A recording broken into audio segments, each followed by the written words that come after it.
Hello, Mgtow. Hello, man. I have to check my sound and see how this is. And okay, see how everything's going. Hope everybody will be joining us shortly. And today we're going to talk about the importance of your Mgtow rebellion.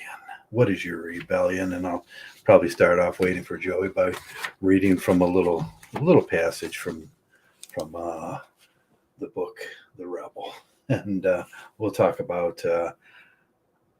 How much that applies to Mgtow. Awareness, no matter how confused it may be developed.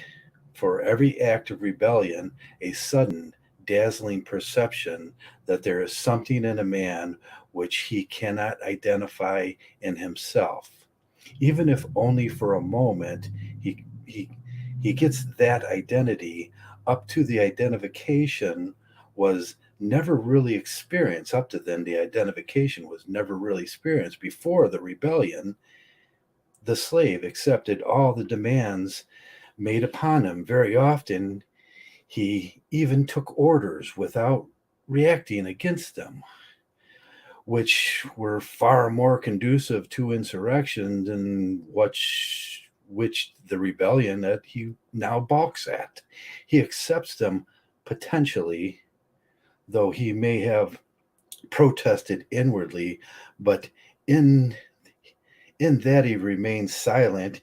He was more concerned with his own immediate interest than yet aware of his own rights. But the loss of patience with impatience, a action begins which he can extend to everything that he previously accepted. He questions everything he previously accepted, and it's almost retroactive. The very moment the slave refuses to obey the humiliating orders of his master. Okay, that's from The Rebel. I think it's a very important book. Uh, he talks about accepting things that we're told, accepting things that we hear. We see that now. We see the lies in the media. We see how we were lied to most of our lives about. Hey, happy Friday, everybody. Okay, let me drop the link in here. I didn't want to do that, but I'll drop it. And there we go. I sent it to Joey in on another stream. And but when we talk about rebellion, we talk about the Mgtow way. You were in this slot. You were put in this slot. You're a working male. That's what you were. You're the utility for the female. You're the utility for the nation. You're put in the slave spot, the slave spotlight. And once you start thinking about that, once you become aware of that, you have to become aware that there are other men that think like we do. And that's the awakening. When you look around on the manosphere throughout your life, throughout the people you know, you start noticing they're same kind of people, which believe the same things you believe now. Now, the whole world's not going to believe what we believe. The whole world will definitely take part in sharing in their slave existence. Being a slave, man, that slave mentality, which Nietzsche talks about, which Camus talks about, which a lot of the existentialists talk about. They're willing to accept that because one thing for sure, when you got a master that's paying the bills, when you got a master that's giving you a little hut to live in, and he's taking most of your money, giving it to somebody else, or keeping it for himself, that's an easy existence. Everything just shows up: your food, your water, your heat, and that's an easy existence. When you step outside of that, you notice as a Mgtow that life sometimes is on your back. Most of the time, all the time, it's on your back to do these things. It's about your back to get these things. You have to take an action in Mgtow. You have to rebel against the things that you previously believed in, and that's the Mgtow way. And that's what we're going to talk about today. the proper kind of rebel. We're not doing a terroristic rebellion. We're not doing we're doing a somewhat a metaphysical rebellion against the things that we thought were the truth, and we're not quite really the truth, were they? So we have to take a look at them. We have to put everything off to the side. I would say remove everything from the table and put the things you know to be true back on the table. Your table. That's your table in life, and then decide what's true and what's not true. If there's a Mgtow or a red pill person out there that proclaims his red pillness and he's lying to you, then you put that aside too. You put all that aside. We do get entryists. We're going to have that problem. I think that's a age-old problem back to any group that's ever tried to form and start a new way of thinking. But that new way of thinking is going to get people that disagree with you. They're going to try to entry. They're going to try to use the group, that Mgtow group. We see a lot of the alt-righters in here and trying to do their alt-right thing and gently mix it with the Mgtow, the PUA and the Mgtow. And the PUA is, another part of it's another part of the manosphere. I always say that the 4 signs of Mgtow has 4 parts. It's going gulp, men's rights, Mgtow, and PUA. Somehow we got to learn how to coexist with each other. And I think that's important to coexist because the group becomes stronger. If we can put away our subtle differences, and those political things may not seem as interesting anymore after you start looking at the gender dynamics issues. Waiting for Joey to come in. He was supposed to be in at 8 o'clock, but we'll see.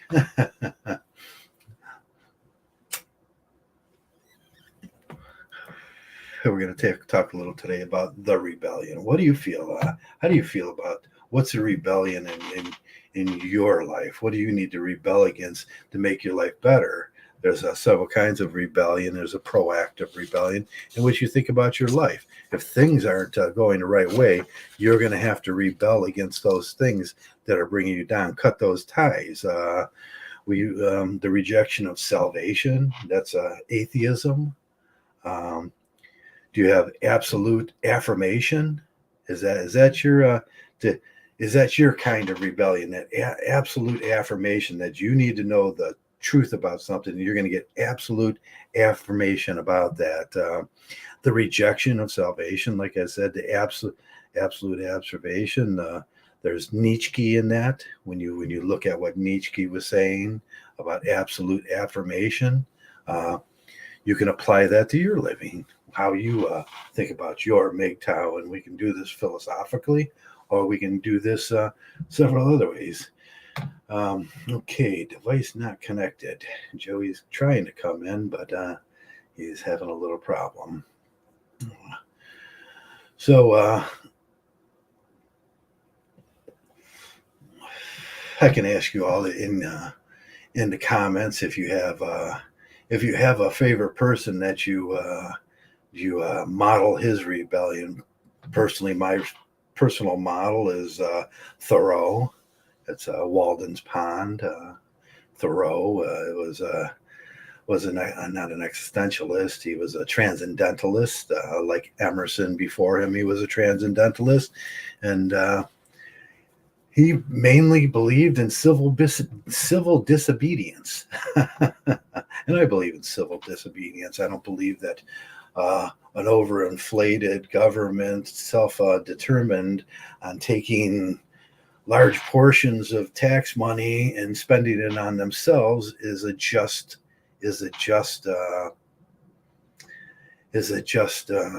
government. I believe that small amounts, and since they provide commerce for us, we pay taxes on commerce. If they provide the commerce for us, if they fail to provide commerce, then we don't pay taxes. We don't pay taxes on personal property, shirts and clothes and houses and your car. We shouldn't pay tax. You should pay a sales tax, because you do. You pay a sales tax on your house. and the government gets that money to take care of the streets and everything, but they go way too far. They start charging you monthly and weekly and daily and yearly, and they go way too far, and it becomes about a self-interested government. It becomes about a government that's only that forgot who they were taking care of. They forgot where the altruism was, and they become the recipient of that altruism. It's Durkheim's triangle, or Durkheim's social fact. You can look at it as the money goes up to the government. They shower themselves with gifts and pay and political things, and give themselves all sorts of money. And then what trickles down to where we intended the money to go to originally, instead of going straight over to that.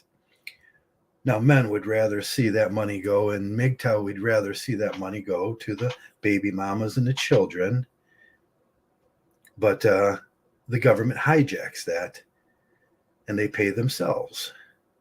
And my rebellion is a transcendental rebellion against that sort of stuff. My Mgtow would be a rebellion against the lies that I've been told all my life to get me in that position that optimizes my utility so they can optimize my taxes. Hello, Hank the Man. Hello, Mgtow Smurf. I'm still waiting for Joey. You seem to have a little problem getting in. And what's your rebellion? What is your biggest gripe with this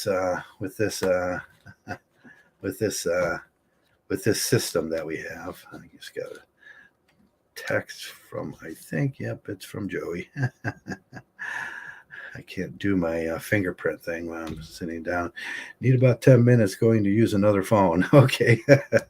His one phone worked. He's going to grab another phone and see if that works.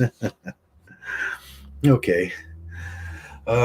Yeah, Joey texts me on my regular phone. He's one of the few people, or there could be more people that I trust with my phone number, where I live, stuff like that. And that's what we should develop in Mgtow, or an honest relationship with the people you hang out with here, where you can trust them with your name, your phone number, your where you live, personal information like that that you generally wouldn't give to somebody over a. That's what we try to develop in Mgtow, those interpersonal relationships where we can talk, we can visit each other, we think alike, hence we like each other. We could hang out together and it wouldn't be so bad.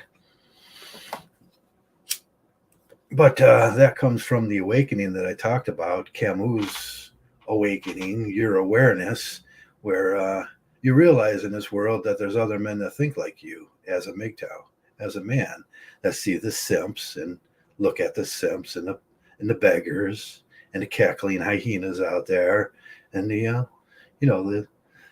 for the most part the not the lesbians or the feminists, and we think they're absurd. We think that the cackling hyena and the beggar, the male beggar, and we just don't talk about feminists 100%. We're not anti-feminist. We're anti-absurd. When I hear something absurd, something goes off in my head, and I something doesn't smell right about it. You can feel it. You can put a finger on it. You can analyze it and self-deduce with a little knowledge what is absurd and what is not absurd. And a lot of those things are absurd. To pretend is what they want. They want you to pretend that you're happy in this society, that you pay an absurd amount of taxes to people so they can have nicer houses and bigger swimming pools than you do, and that's what we complain about. Why would we let a government take a third of our money, and they just never goes over the where we want? And basically, there's only a few things that taxes should go for: infrastructure, the development of commerce, like originally thought. That would be farming, that would be production, infrastructure, and the baby mamas, the mamas. And that's the three things that a Mgtow would want taken care of. But they double tax us on some things, they triple tax us on others. They always seem to be driving, they call it revenue. Taxes are not revenue. They call it revenue. Developing new means of government revenue means they're going to get it from you. They have to figure out how to give themselves raises. And I think it's worthy to rebel against that. We don't want to have a rebellion of terrorism or an insurrection or those kind of things. We would think that you can simply, we would think as men that you can simply bring these issues up and they would be redressed, like in the Constitution, like it says, bring your complaints before us and we'll take care of them. And then we bring our complaints as men's rights in Mgtow and PUA and going GALT. We have a section that go GALT that disappear because they cannot no longer stand living in this society. They go off grid. Why is that? Why would a man ever want to go off grid? Because he doesn't agree. He needs to rebel against those things. And we can do it very articulately. We can do it very artistically. We can do it in several other ways, like we do as Mgtows. When you ask me a question, I will answer you as honestly as I can about certain things. And we always give our opinion. No matter how that opinion is and how hard it is for others to take, the truth is often hard to take sometimes. Getting in touch with the truth is what we do. It's why I stress so much the scientific Mgtow. Go study with the things that go study the things that you disagree with. Go reproof them. Only by reproofing something and it stands up against reproofing does it become a truth. That's what being a Mgtow is. We ask questions about what we were taught, about those special angels and those gods in the skies that were going to protect us, about marriage and about how you should just go down to your government and ask them so they can be the the director of your marriage. And then you found out all them things were untrue. They weren't going to make you happy. They're most likely going to lead to about a 92% of chance of divorce, which was going to put you into a situation where you're going to be under poverty for the rest of your life. And then they was going to take the gross amount that you make and say, look, you're over poverty. You just pay an absurd amount of child support and alimony to after that marriage failed that we knew where it's going to fail. And now you have to pay other things. But that's why altruism should go straight on a bar over to our altruism. You already pay your taxes, so you already pay for the baby mamas. You already pay for the infrastructure. You already paid them bills. Every time you get a federal tax or a state tax, you already paid those things. Why didn't they make them there? Why didn't the money make it there? Durkheim gives us a lot of reasons why the money never made it there. It goes up to the government. They chisel off little chunks for themselves.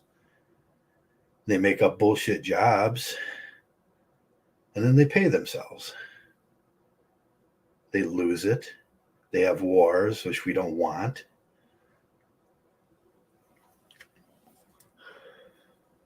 They give billions and billions and trillions in grants to people that really don't produce nothing, have social messages to put out to you. Well, that's what I would call propaganda. but you're not allowed to talk about that. Those social messages, which they pay billions of dollars for people to make absurd amounts of money to get you a message. It's what bothers you guys. Government will try to keep their power at all costs. They will. They will. There's no doubt about that. It's the will of force, and we all know Nietzsche had some ideas about the will of force. They will force you, and that's why we need men. Men are the only segment of society that could stand up to a government. It's not the so strong girls. I was watching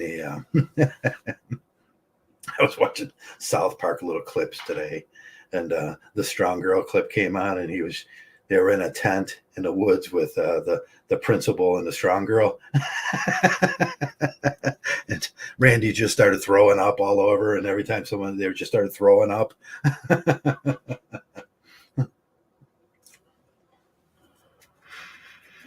Hello, Johnny Midnight.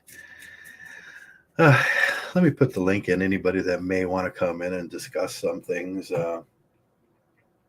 can, and we'll talk about your favorite sort of rebellion. Let me see if that goes through. Oh, I think it did. Yeah, there it is.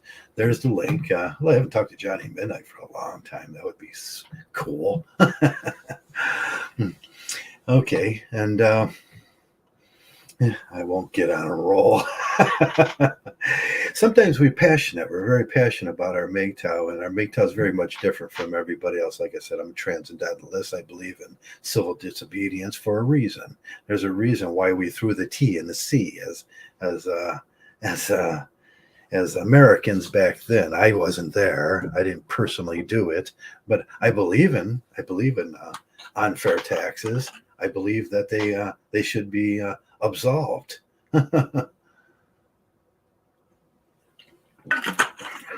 I got an Odie cup here. I could put it in my Odie cup. I dropped one of my Odie cups off the sink this week. I have 4 of them. I have the 1978 Jim Hansen set, and I was just so heartbroken. I've had these since 1978. And I broke one. So I have to go online on eBay and look for replace that Odie cup. These are my special wine glasses. Let me add Hank Hoka or Bust to the stream. Let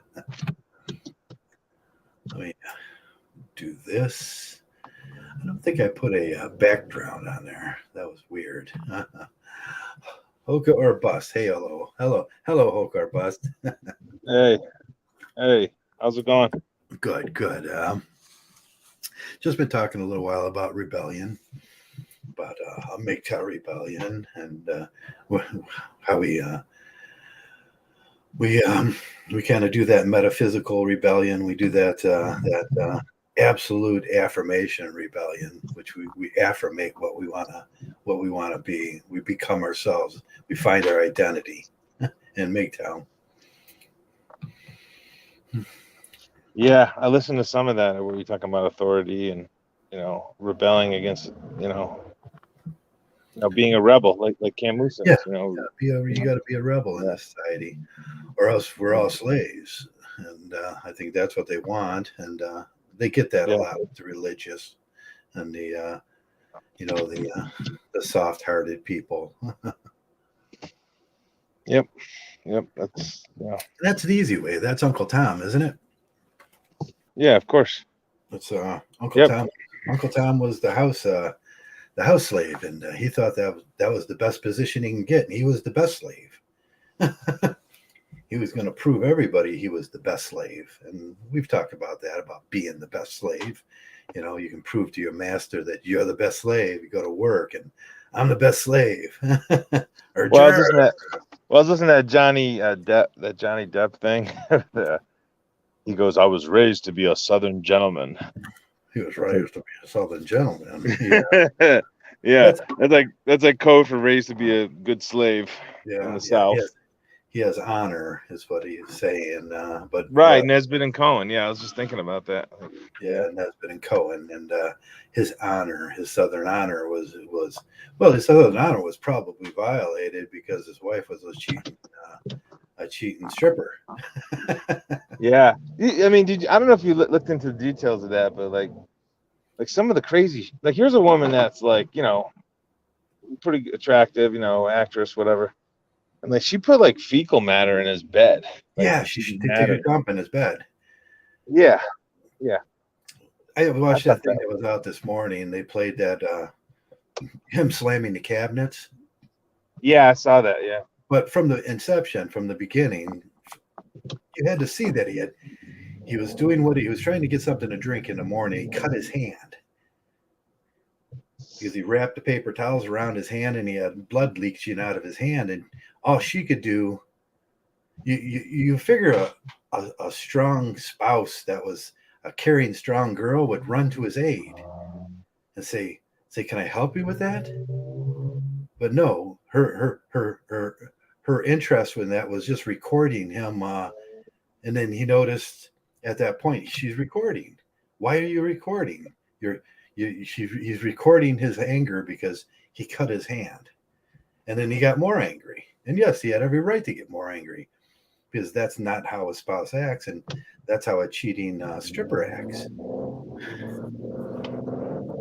Because she's seen some value in that and misrepresenting what had really happened there. That's Yeah, weird. she threw like a vodka bottle at him or something.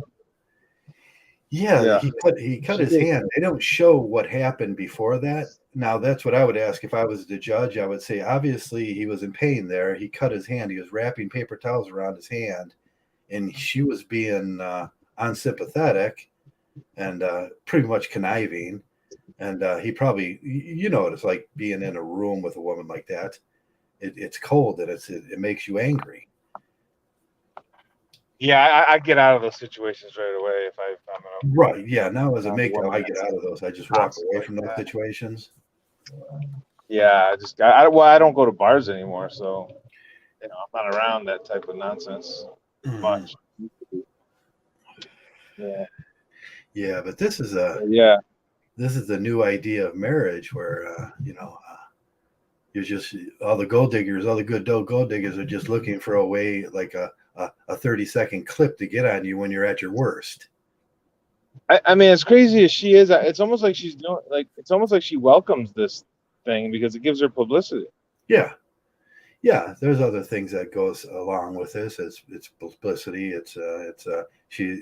They said she had some kind of narcissistic personality disorder. I don't know how true that is, but I've never talked to her, so I don't know. But there was a lot of crazy things in the news this week. There was that Loyola girl that got sentenced this week for pretending she got kidnapped. Oh, okay. Where was that? That was the lady that pretended, and then she blamed it on two Mexican girls. They said two Mexican girls kidnapped her, and she was off. Is it Loyola? What part of Loyola? Loyola College or No, which not one? Loyola. I think her last name was like Loyola or something. I can't remember. Oh, okay. Yeah. Just she's in court. There was the lady that got stabbed to death and left in a bag outside in New York there. And then you find out she was cheating on her husband. She met her lover. She brought the lover in the house and he killed her. Well, doesn't that put that story in a different light? Yep. Yeah. There was there was a story where Albany area, this PA killed another PA, physician assistant. Yeah. It was like his ex-girlfriend. And this guy married the ex-girlfriend. So this simp drove up and killed the guy. He like just went to his house and tied him up. I don't know what he like. I don't know. He stabbed them and just a kid. And the woman is like really attractive. This PA that but he killed her. He killed him over her, like essentially, right? Because he was jealous. I would think he was just jealous that he, that this other guy married the woman he used to date. It just like the simp behavior, the simp mentality to go out and murder somebody just for some dumb, stupid little, stripper. Yeah, because she was a good stripper, and she was a good pole dancer. Is pole dancer better than stripper? Yeah, and I was like her husband's with the kids out, doing some dad stuff and father stuff, and he's buying into the fatherhood thing, and she's bringing in her boyfriend behind the back and ends up getting murdered in the basement. It's like, yeah, I mean, but there's the accountability, the agency that we talk about a lot in Mgtow. I mean, she did that to herself. She brought that person in. She did that. I mean, they lived in a $2.3 million house, a Tudor in New York, and obviously he was a great guy. I've seen some of his videos on YouTube. He was talking about lithium batteries and stuff. He looked like a really good guy, and he had this. I'm beginning to think that she was one of those Ukrainian brides that you buy. Oh yeah, yeah.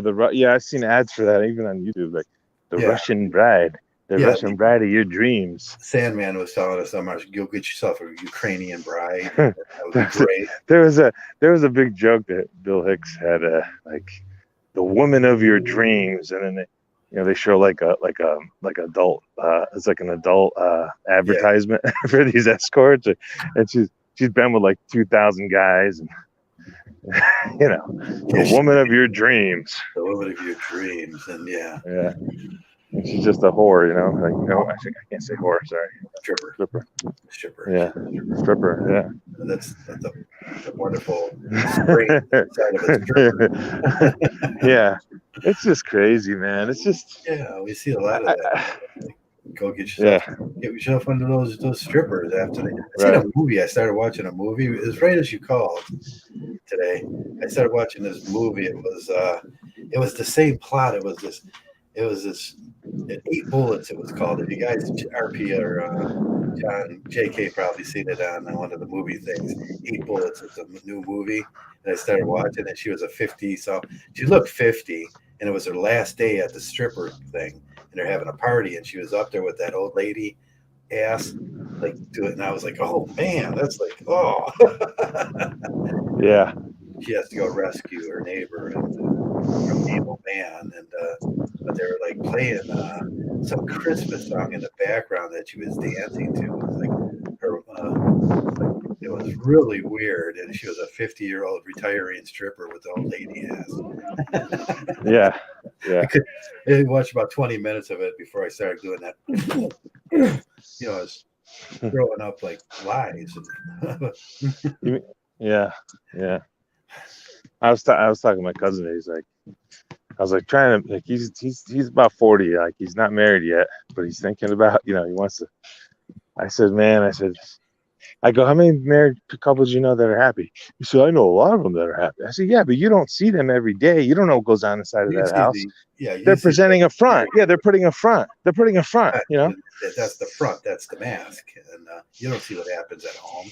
You don't see the arguments like in Johnny Depp and Amber. You don't see those arguments unless right in public, or you don't see those things. And I was married for 16 years here. All my Simpsons are forgiven. All your Simpsons are forgiven. Come to Mgtow. And I was married. It was a constant battle. It was a constant battle living with another person that didn't have your self-interest in the same house. And I know what Johnny Depp was going through. She was cheating. She was instigating the violence. She was prodding at him all the time. At one of his worst moments, when he had hurt his hand, she didn't come to his assistance like a partner would. She was his worst enemy. She recorded it. Yeah, I know living like that. Yeah. Well, even she goes, I didn't punch you, I hit you. It's like that's how crazy these women are. Yeah, she said she didn't punch him, she hit him. Yeah. That's how crazy they are. And she was the abuser. So he was getting rubbed through the muck or shot through the grease by his powerful, strong abuser. And we're all supposed to accept that lie. Yeah. It's insane. I mean, fecal matter in your bed. I mean, wow. And then you see him, like, it shows like, I was like watching one of those stupid Entertainment Weekly videos, and like they show those two like on a red carpet. And listen, she's no woman's a 10, but she's a solid 9. I mean, I'll give it to her, because the 10 is a unicorn and it don't exist. But like, she's a 9, and she's like stunning, And it's like, and you wouldn't think of someone like that would be capable of doing something, disgusting like that, right? No, all of but those she totally is. All of those girls we've seen in the news this week were all very stunning women. I mean, there were maybe $100 lap dance women. Yeah, the most I ever spent was a 20, and she started at 20. That's the most I've ever spent on a lap dance was a 20. I felt, yeah. They were the high price strippers that you got to go to the good bars, the good stripper bars. What's that one, the big one?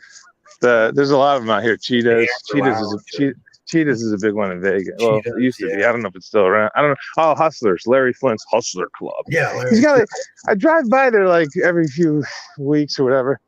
He's got they got like freaking 10 limos in the parking lot, and they got all this transportation to pick up these simps at these hotels to bring them back to Larry Flint's place. Or he's passed away now, but like, you know what I mean? Like all these. Yeah, they send people out over Las Vegas to go to other places to bring, hand out cards, bring them back to the, Yeah, they get incentives. These drivers, drivers and the cab drivers. But and I see these guys like in their 50s and 60s, and like going in I see them like they get picked up and they go to these strip clubs. Like they're like the biggest losers. Like, you know what I'm saying? It's like, grow the hell up, man. I mean, I got over it when I was probably 20. You know what I'm saying? Like 18, 19, yeah, it was kind of fun because it's new. But even then, I wish I never went. But it's like you're in your 40s, 50s, 60s, and you're doing that shit. Even 20s and 30s, even in your 30s, you're doing. I can understand you're in your 20s, you're still a little goofy. But you get older, you got to mature, man. Don't be around those kind of knuckleheads. Right. I've been in 3 strip clubs in my life. I got kicked out of all 3 clubs. Yeah, because I find the simps disgusting. I find the dancers humiliated. I find that that it's a humiliation between two parties that would just. I mean, she doesn't. She's pretending. I've seen guys fall for that before, and they think the stripper likes them, so there's just yeah. It's a humiliating process of simping, and and I was just like, I'm just here with my friends and I'm having a beer. So I'm sitting in the back and they kicked me out of 2 places. You can't sit in the back and just have a beer.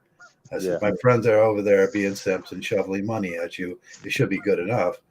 But that wasn't good enough. They needed me to be. And I was like, no, I don't do them things. I'm not that kind of guy. Look at me. Hey, did you notice my silky smoothness today? Oh, yeah. What'd you get? What'd you shave? Or? It's almost down to nothing. It's like smooth. Feel that? Yeah. No, that's good. It's good. I know. No, but I tell you what though. But that's part of the rebellion. People don't understand rebellion. They think rebellion. That's part of the rebellion is saying, I'm not going to go to strip club. My simp friends want to go out to strip. I'm not going to go. I'm not going to be a simp. I'm not going to do those things. I don't partake. Like you said, like clean our side of the street. I'm not going to participate in that kind of hyena activity. Yeah. We had a friend that he actually thought that the stripper was in love with him. Yeah, that's always a good one. Like, really? That she likes you, or she thinks he had a good job at that time. He had some awful stories. He had a good job. He got fired for doing something. It was just remarkably like media oriented and stupid, but then he got fired from his job. It's like, I can't believe that happened. But but there are guys that really think that. But he was always that way. It's like, I don't think she likes you. I think she rather dislikes you, but just likes those ever rolling 20s. Yeah. I've had that happen. They called me. Like I was, in my early 20s ago, like, and then I don't spend any money. Then they call you cheap. Like she called me cheap, Yeah, pull out a dollar bill, give it to her. It's like, there's a shiny quarter for you, young lady. Yeah. Bring your piggy bank to the strip club. That's There's a right. shiny quarter for you and you. Take care of that. Invest that Yeah. properly. Yeah. But yeah. But I tell you, that's a great mindset to have. Is just rebel, like say no to people. I was talking. I was in that chat. I was in the I think it was Mgtow Cowboys chat yesterday. I was just telling that those are the 3 best words in Mgtow. It's like just say no.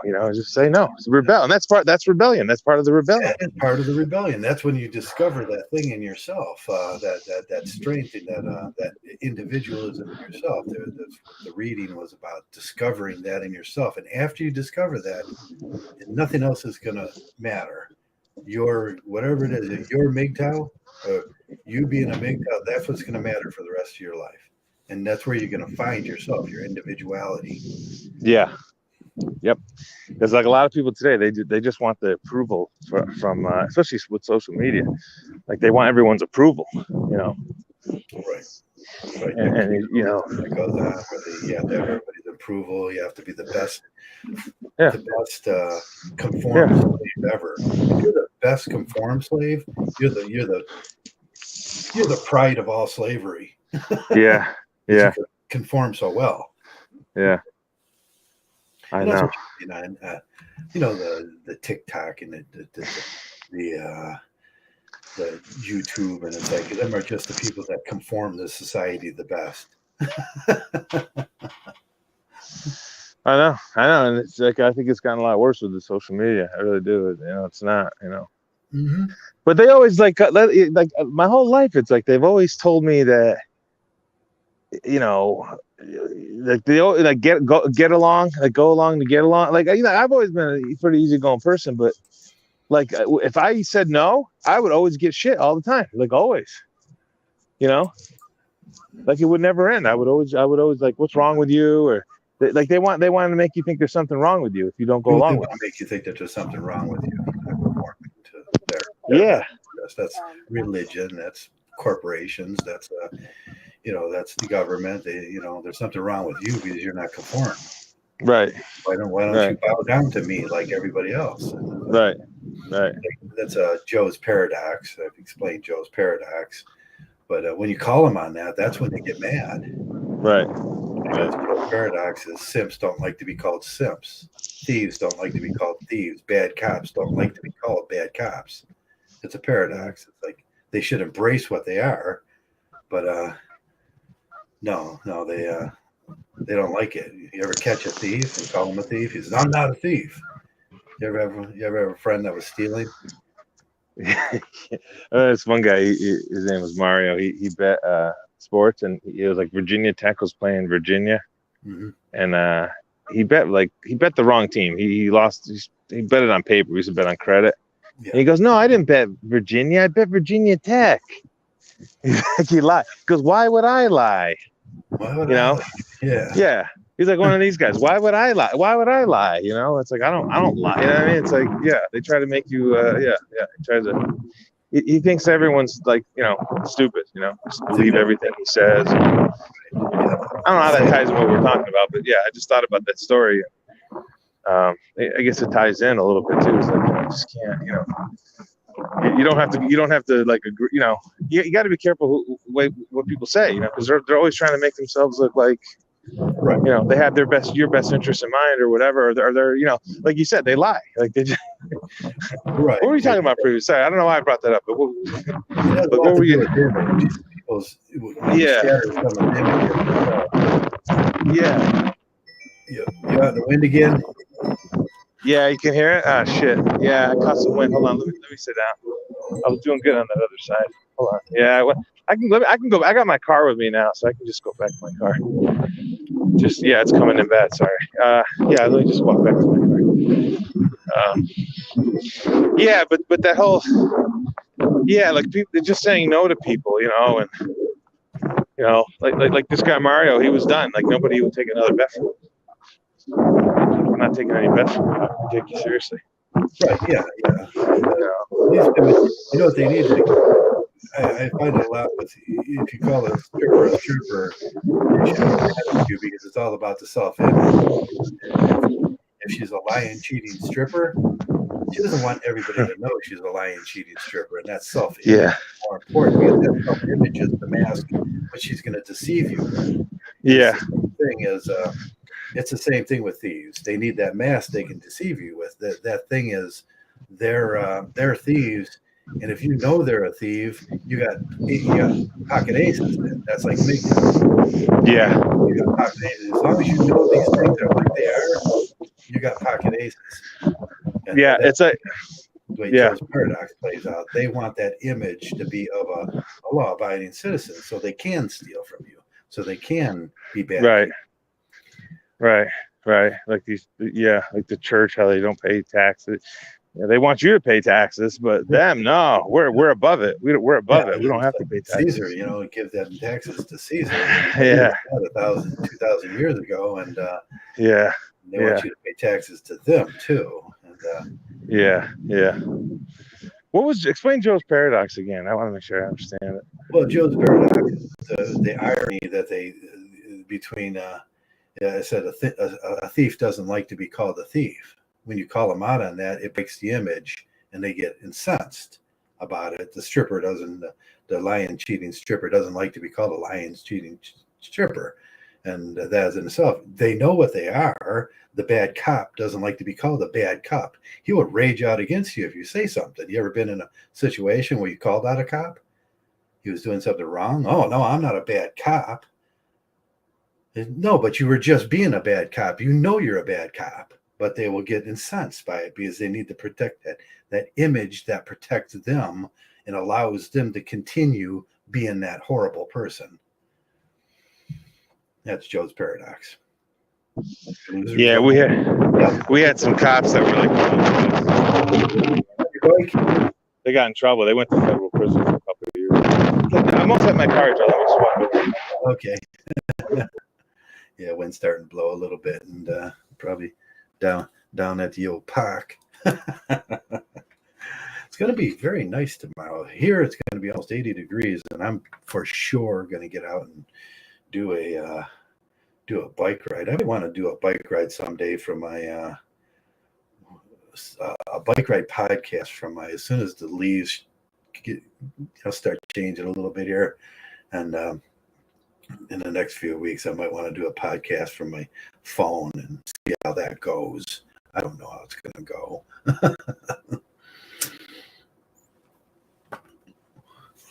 But, my brother is trying to call me from Tennessee, isn't it? Every time I get on a podcast, I'll call him back later. You when you do the podcast, did they listen to your podcast? My brothers and stuff? No, I don't think so. Why family supporting other family? That's funny. Joey, family doesn't support family. Hey Joey, can you take over for a second so I can go check my charcoal? They're gonna have to listen to the wind, but that's all right. Yeah, go ahead. That'll be fine. I have a brisket on the barbecue. I've been smoking all day, and I have to go throw some charcoal in sporadically. All right, sounds good. And that's how you do it on a Friday. I'll let you take over and mute myself out. Yeah, talk about something. About 5 minutes will take me to talk about poker. Or I'll talk about how to play good poker.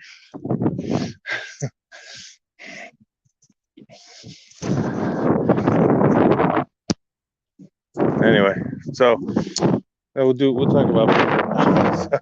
I got nothing else to really say, but yeah, poker is all about the players. You got to play the players. It's just like life in a lot of ways. You play the players. The cards are really. But see, the thing is, if you're playing small limit games, playing the players isn't as important. Playing the players is more important. And well, it's always important, but in the higher stakes games, it's more important to play the players because there's more bluffing. You're playing in a low limit game. It's really not a lot of bluffing. It's more mathematical. More math, the game, especially in limit. If you can't put pressure on your opponent, and you can't really do that in a limit game, you really bluffing kind of goes out the window a lot of times. But I used to play with this guy. He would never raise unless he had the best hand, unless he had the nuts. So you knew you never would call a bet. It's like things like that. Just be observant. Like little things like that saves you a lot of money. That's one of the best things with poker. You never pay off a guy that never bluffs, or never pay off a person that's only in there with good hands, right? They make a big bet, they bet on the end, they got it 99 out of 100 times, they got the hand. So you're going to be beat. So don't pay them off. You got to learn not to pay people off in those situations. Now you get someone who plays a wide range of hands, then you got to pay them off at the end. If the pot odds warrant it. But all right, that's enough about poker. But yeah, so Friday night in Vegas. I'm out here in Vegas. Good city. It's probably growing a little too fast though. Yeah, I was just talking about poker in Vegas. Poker? Yeah, I was just telling you, like, one of the biggest mistakes people make is they pay off tight players at the end of it. Once all the cards are out, you got a tight wad, and he comes out firing, you're beat. You better hold a strong hand and be calling them, because they got the nuts. 99 100 times they got the nuts. Yeah, if you notice that they're being, if they're tight and they're not generally. I push the table myself, but if you notice that they're all of a sudden coming out, man, no. Yeah. Another one too is, like, let's say you're taking the lead on a lot of betting. Like, say you're leading, right? You bet, person calls, bet, person. All of a sudden, river, they come out and bet, and they lead into you. You're beat. You're beat. Yeah, you're beat. If they're leading into you after you bet after you've taken initiative in the first few betting rounds. They want to get you on the hook there. Yeah. What was the poker that always would do that? And he'd get somebody on the hook, then he would just mass them, bet out. Yeah. I got him. Yeah, Tom Dwan. I don't know. But you got to remember, these guys watch poker on TV, and a lot of these guys are backed by multimillionaires, and they're not even playing with their own money. No, a lot of times. Yeah, they're making enough money. When Seven Card was at its strongest, at all those events they were putting on TV and everything, there were TV revenues that was paying, Yeah. But yeah, it's like life, all this deception. There's a lot of deception, and we got to watch our backs. Like my cousin, he's naive, he's 40. I told him, I said, don't stay single, man. I said, you don't know what you're getting into, all the stress you're going to put on yourself, all the dependence you're going to have. And he's got this idea, like you said, like he's the white picket fence, and everything's going to be great if I get married and have children. It'll be perfect, and because these religious people said this way it was going to be, and it's like, no, it doesn't work out that way. And like Amber Heard, she's always working against your best interest. Most of the time, she's a great example. She's waiting for that time where she can just get out with whatever money and as a come up, and that's what she's looking for. And they're working against your best interest. And she even like he was doing some perfume, Christian Dior perfume or whatever the hell it was. What's it, clothing? I don't know what it is, but probably some famous brand. Yeah, some high-end brand. To wear that. Yeah. Chris can because he gets a lot of donations. I mean, I have those Walmart dresses. Well, Howard Dare in 2015, his revenue from YouTube, and you would have been able to afford it. Good old Howard. But Howard Dare could afford it. Shut up, Howard. Shut up, Howard. That's still the best line in Mgtow history. Yeah, probably. We gotta take that and clip it. He's so annoying. I listened, like, he's got a new channel, and I played one of the videos. I lasted like 15 seconds. I'm like, this guy is such a fraud and joker. Is he just saying all the Mgtow catchphrases? Yeah, I couldn't take it. 15 Mgtow seconds. Catchphrase, and you're the man. This guy's a total joker. I just couldn't take it. Maybe Shining and those guys, at least they had some good content. We talked kind of about disappeared. When people fall into idioms, and men do that, a lot of men do that. They collectively take a lot of idioms and sayings, and then they make that their shtick. Howard Dare was that he just collectively took a bunch of Mgtow idioms and made that a shtick. And and then he mixed in the right wing Yeah, nonsense well, with yeah, Trump, whose daughter was dating a Rothschild. So like, I why would you trust that guy? yeah. It's a right Yeah, he's wing. part. Again, Yeah, the new right wing. I don't know who is it that little guy from England before that. the little guy from England, the little guy from England, Tiny Tim. I don't know. No, No, I can't remember. He's uh, just a tiny little guy. It was yeah, Scott, like Scott something. Or, he was okay though. I think he he was okay. I can't remember. No, he was. Oh, And you're talking about yeah, like Breitbart. Mgtow. Yeah, the guy that was like Mgtow 101 or something like that. Yeah, and then there was that guy. Yeah. He would do the Mgtow shtick for a while, and then he got Yeah. everybody believing in his. Uni Mgtow. No, he's a good guy. No, Uni's Uni Mgtow. yeah, I'm thinking. I think it's Mgtow 101 or one of those idiots. Yeah, Yeah, CS Mgtow or CS Mgtow. yeah, and then all of a sudden he's selling the Viagra pills and the Mgtow. Why Yeah. would you need Viagra if you're a Mgtow? Yeah. That's what I like about Mgtow Cowboy. He doesn't sell anything. He just goes out and just talks and whatever. His TikTok videos are a little annoying, but but they're doing good. At least they're trying to spread the word and he doesn't sell anything or act like a nut job. Yeah, but I was talking earlier about entryism, and when we get to part of it, there's a lot of political groups, and they want the 2 million or so plus MGTOWs to vote for their candidate. So they're going to come in, they're going to say, "Oh, our guys have your best interest," like Trump. Trump didn't have your best interest. Some of the worst feminism laws were made under his.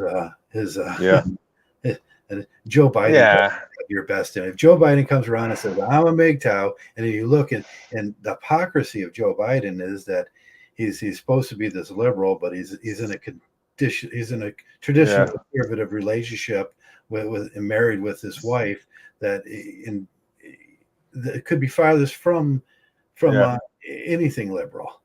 So when you get guys like that, on both ends of the spectrum, these people are just lying to you, and they'll say anything. It's that old what was that? Not the Traveling Wilburys, the kid from up here in Ohio, the fat guy, the Hook, the song "The Hook." And the politician was, "I'll say anything to get your vote." Oh, really? Yeah. How about Joe the Plumber? That guy. He was different. He was a little different, but he was, Joe the Plumber. Yeah, Joe Plumber was a little bit different. That was he's a little different. Okay, I'm thinking of somebody else. No, I want to tell that story real quick. So Johnny Depp was doing this thing, and that Christian Dwyer was considering signing him, and Amber Heard was in the meeting or something, and she goes, "What are you guys doing?" "Oh, we're talking about this Christian Dwyer thing," and she goes, "Oh, you're nothing but because you can't do that. Look at you. You're an old you're an old fat man or something like that." She down, yeah. So I know we talk a lot about so that's what she says to him, her husband at the time or whatever. Yeah, strong girl supporting her husband. That's the thing. These guys think, "Oh, I'm gonna have a girlfriend or a wife and she's gonna support me and everything." I had a friend, he makes really good money, and he's like a medical salesman and makes probably a lot of money, and he wanted to buy some property. He lived in Arizona. He wanted to buy a little ranch. He had the money, and then he goes, "Oh, my wife didn't want to do it." I'm like, "Oh my God!" I go, "Look at you. You make all that money, and what good is it? What good is it? You can't even buy what you want." That was one of his dreams, Yeah, if it was one of her dreams, it would be like, "We got to do this." Right.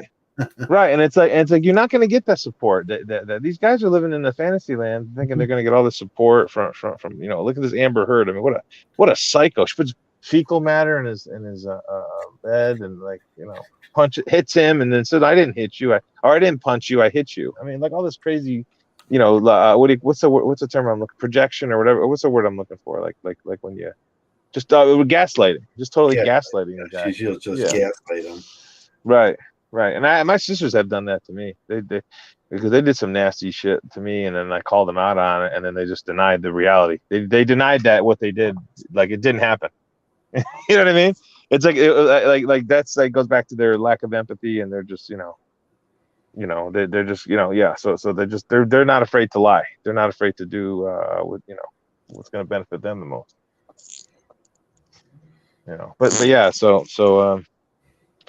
anyway, That's why we rebel, right? We rebel. It's such an important concept. Like the title of our talk, it's like you have to, and you have to do it on like a daily basis. It's like a daily thing. You have to get used to it. Like Yeah. get used to saying no to people. Get used to not returning text messages. Get used to not returning phone calls.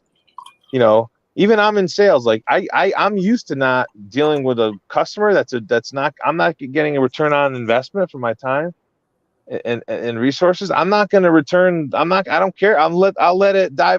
Like we had a saying in sales, like you let things die on the vine, Yeah, let it die in the vine. Right. That's a really good saying. A similar approach in maintenance. We fix it or break it. Yeah. Yeah. Fix it or break it. Exactly. You let it be disturbing things. You Yeah. gotta fix it or break it. Get a new one, and that's you got to get a new one, or you got to fix the old one. One of the two. Yeah. There's no duct taping it up so it can break tomorrow, and we can lose time too. And the next day it'll break, and the next day it'll break. I mean, I have a uncle and an uncle, and if you would have like, I just found out from my cousin they got divorced. Now they were married in the 60s, I think, and if you told me that like they would have got divorced, like I would have never believed it, right? And they probably got divorced within the last 5-10 years, but they've been married 40-something years, right? I would have said, but here's the thing. That those things are dying on the vine. It's going to take some time. We won't be alive to probably see it, but like those things are eventually going to die. Those traditional institutions, they're going to all die on the vine. You see marriage, yeah. You see, what's it called? Culling your crop, and you just burn them down to the end. You just burn your whole grapevines. You just burn them all, and then those grapevines will come back better. Yeah. Like marriage is going to die. Religion's going to die. Like all these things are going to die. Like the whole idea of getting taxed on your property. I mean, I'm surprised that hasn't died yet. How people aren't pissed off. About all these taxes they got to pay for their properties. It's so weird that I can't get a group of people together to argue property taxes in a slum area. It's basically, this is a steel town here, and we lost our steel mill, and they can't provide the right amount of comm rents for us, and they want property taxes. Yeah. It's like it's unbelievable that nobody wants to argue this point. Like we back in the day, most people like in states, you got tax on your food or you got tax on your property. Which one do you want? Now we picked property taxes here, and now they're taxing us on our food and our property, and they're taxing us on levies and all sorts of things that we shouldn't be taxed for, and they're doubling down on all those things, and it's just because they have 50% of those people in those county buildings took remote work during COVID, and we never knew they were gone. It tells you how many bullshit jobs that we're paying for. And COVID was a wake-up call for government jobs, because all those people were not in where they should be. They're working remotely from home, which was answering texts. And they do nothing. Them are bullshit jobs. And then that's what you're paying for. All these bullshit jobs. And the decisions, like I said, there's three major things the American people want. They want infrastructure, which is taken care of by the federal government through your federal taxes. They want they want to know the baby mamas are okay, which should be taken care of. You already pay taxes for that, and they want the comm rents to be taken care of. But they failed so much on all three of those things, and they're still taxing you for them. The jobs have left. All the they can't afford. There is no comm rents in America anymore. It's like you used to be able to, if you wanted to do like sales or something, you'd be able to, I'll sell this product and I'll make money. And I'll just put what's the markup on most sales is like 11% or so 11 to 14% or something. And you could be able to do that because we were making product in America. Now that we don't have that kind of comm rents, like they failed us. They have no right to even take comm rents taxes from us because they're not making the comm rents anymore. Yeah. It's disgusting. All they are bullshit jobs, and they want to make themselves bigger and bigger and bigger, and that's the problem with government. They always want to be bigger, bigger, bigger, and better, and they don't take care of the things they're supposed to be taking care of. We all, most Mgtows will agree with. We want the baby mamas taken care of with the children, and we already pay taxes for that. Do that job. That's what we hired you to do. That's what we put you in there to do. Now they double tax men on child support and double tax you for the same thing we already gave them money for. And then they build these big. Every county has a big monolithic health and welfare building that's costing billions and billions of dollars, so these people can do these bullshit jobs, these lighter than air jobs, and double tax you. Mm-hmm. And all we need is to do is put it into post office, automate it. And then if you need support in this country, all you do is put in your social security number, your driver's license, or whatever IDs you have, and say, I think I make this amount of money I need. And they'll say, if you make this amount of money, you need more. If you make over that amount, you can survive, try to get a better job. And I'll help you with that. But they don't do none of that.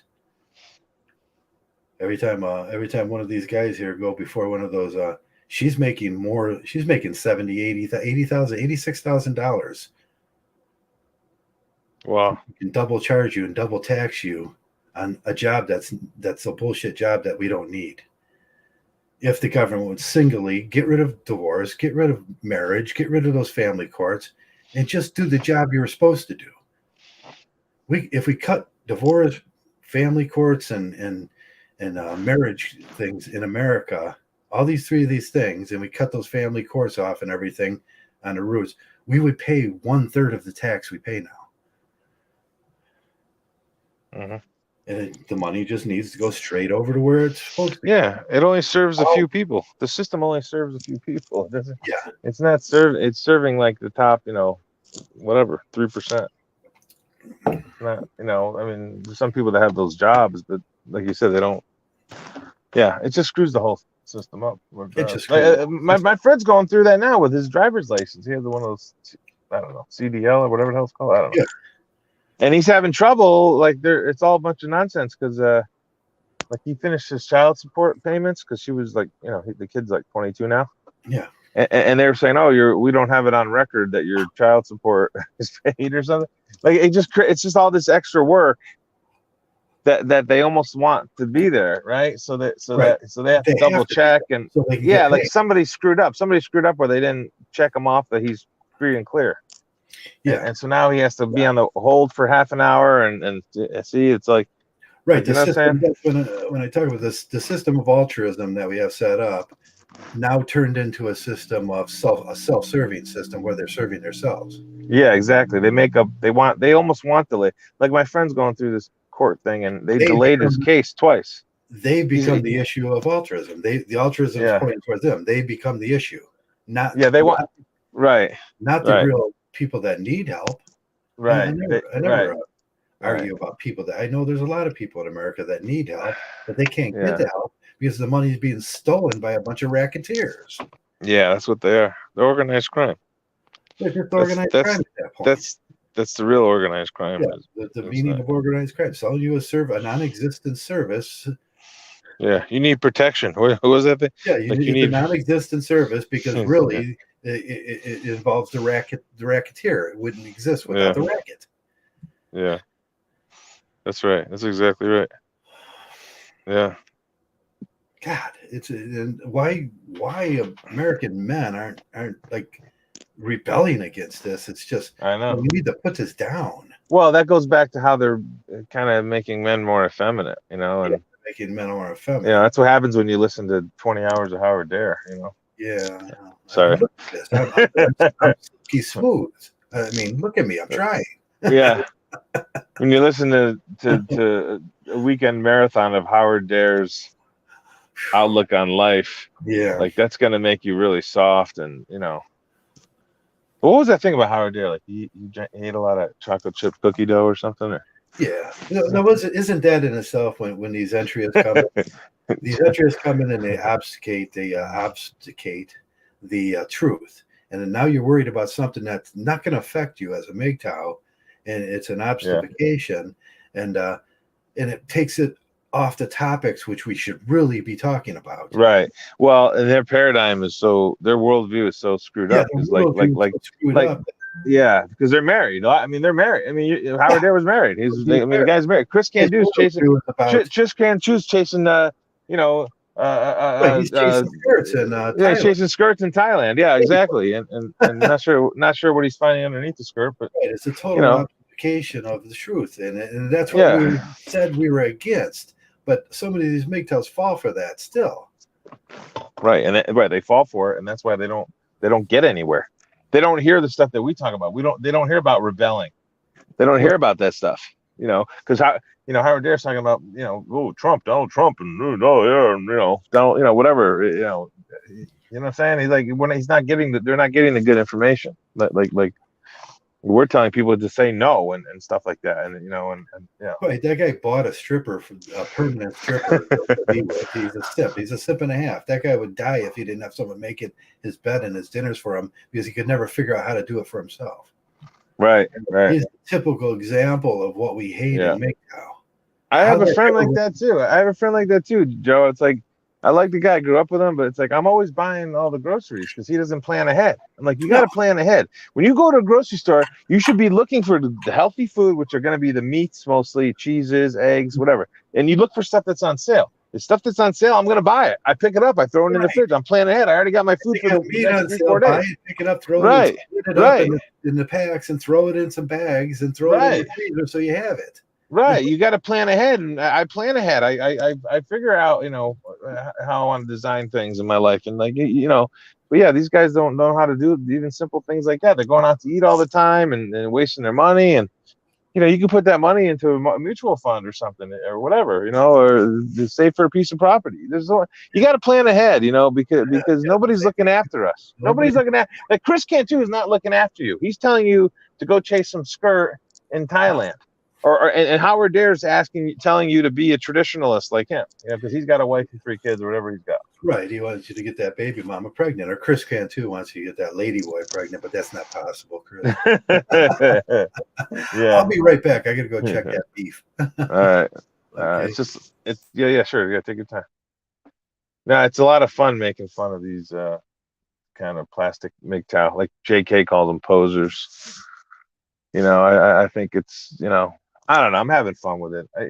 I wish those guys the best. I really do. I don't have any, I want to see people do well, but you shouldn't be talking about Mgtow stuff if you're really not in the game, if you're not really living it, and there's some people that do, I think I'm not gonna say his name, but there's a married guy that that likes to talk about Mgtow. I think I think he's a really smart guy, but I think almost like he's better off just talking about talking to his own kind. Mgtow should talk to Mgtow. We shouldn't be really we shouldn't be definitely should never be conversing with women on these things because they're they don't care about us, and we shouldn't really be interacting with simps often unless the simp wants to learn. Because they're not going to help us. Their worldview is so screwed up because they're codependent. When you're a Mgtow, you should be independent. You should be saying no to a lot of people in terms of being that allows you to set healthy boundaries. And I always talk about retirement because when you get into your like my friend, he's 65 and he's getting turned down for a lot of jobs. He's got 30 years experience, but he's not getting jobs because of age discrimination. But so that's why as you get older as a Mgtow, nobody's going to take care of you. So you have to be able to plan ahead, think, minimum 5 years ahead, but you should be thinking closer to 15, 20 years. Right, Joe? I mean, I'm talking about planning, Joe. I'm talking about like the danger with these non-Mgtow guys is their head, their mind, they think so much differently than us. They can't possibly give a Mgtow good information, and that's important because a Mgtow needs to plan ahead for his future because no one's gonna give a crap about them when they're. My friend's 65 years old, and he can't get a job now because of age discrimination. So those are things that as younger Mgtow need to think about planning ahead and saving money and retiring.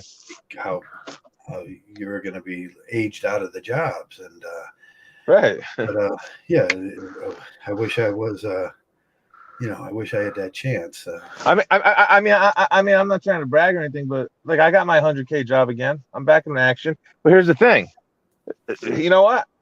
Now I know. Like I'm at the point where I'm looking at retirement. So believe me, I'm not taking this for granted. Any of the money that I make, I'm not taking it for granted. I went 2 years without any income, and that really put a big hole in my wallet. But now I know that this position, I have every single penny has to be accounted for. And I have to plan ahead because when I get 60, 65, I want to have the option to work, because I might not get those opportunities. Right. But anyway, getting back to I was just making fun of Howard Dare a little bit because it's really easy and fun. It's really easy and fun to do. And I bought some chocolate chip cookie dough the other day, and I was thinking about him because I know he's softer than molasses. He got mad at me once in the chat. He goes, "F you," or I see that. Howard Dare. Yeah, cookie dough. You're like cookie dough. Yeah, because he's soft, man. He's like, you shouldn't be talking about Mgtow. Your worldview is, and listen, I'm not going to talk about the other guy because he is a smart guy. He does participate. I'm not going to mention his name, but your head's not in the game, man. It's like you're not a Mgtow. You're not thinking. You're not helping us. You're thinking your mind is not wired to really help us, because you're not driving the program forward. You're hindering the program, and unfortunately, the way a lot of these guys think about Mgtow is that cookie dough ice cream Mgtow, where you get a girl and then she becomes a Nawalt, and it's like, that's not true. We're saying the opposite. I said we're saying just forget about that stuff for now. Get yourself some work. Save for a few years so you can take off some few years, and that takes your retirement. Right. Every year you save, your retirement goes down below 60, and it starts working its way towards 50. You want that exit plan. You want to have that exit plan. You should have multiple plans. Like I have multiple plans. I have probably 5 or 6, 7 plans. Which one of them includes, getting my PhD and becoming a business professor. That's an example. Another one is selling everything at 60. As soon as I qualify for Social Security, just sell everything. I sell any assets I have, and then just retire. And so I have a lot of different things in motion. Yeah, you can listen to SFM about skin exfoliation and hydration, and look like I do when I'm 60. Look at this shit. Bathing smooth. Yeah. Well, you are. You're in good shape. I mean, you're not this frail guy who eats a bowl of Cheerios for breakfast. At least you're taking care of yourself and eating healthy, and we should be strong. We should be, like you said, like we always talk about having that healthy ego. Yeah. Nothing wrong with it. The masculinity back. Because the world, the society, the culture wants men to think that they're pieces of garbage. Yeah, they want you to think that everything you do is wrong, and you can't possibly work hard enough to be good enough in a society. Right. And that's purposeful. Right. They want you to be, that's Amber Heard. Doubt yourself. Yeah, that's Amber Heard. Like Johnny Depp is arguably one of the top, probably 25 actors ever, and it's like she's telling him you're a fat old man. I mean, that's the continuation of hypergamy. Isn't that the continuation of hypergamy into our government? You can never be good enough. Yeah, there's always the next thing, and she wants to move on. Our government wants to move on from you. As soon as you lose your utility, you're worthless to them.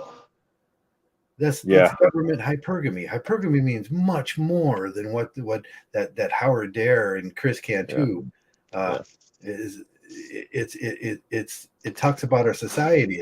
It's not just talking about the females in hypergamy.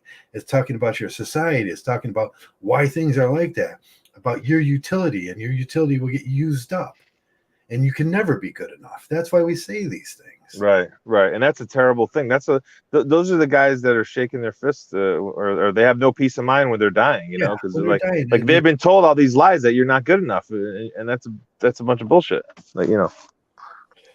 That's the very basics of hypergamy. How they can keep a guy that's probably better in that position forever. I mean, if he's never allowed to hit that, and they talk about the glass ceiling, but he's never allowed to hit his glass ceiling, his interpersonal glass ceiling, because he's never going to be good enough. And Yeah. that's what Amber Heard did to Johnny Depp.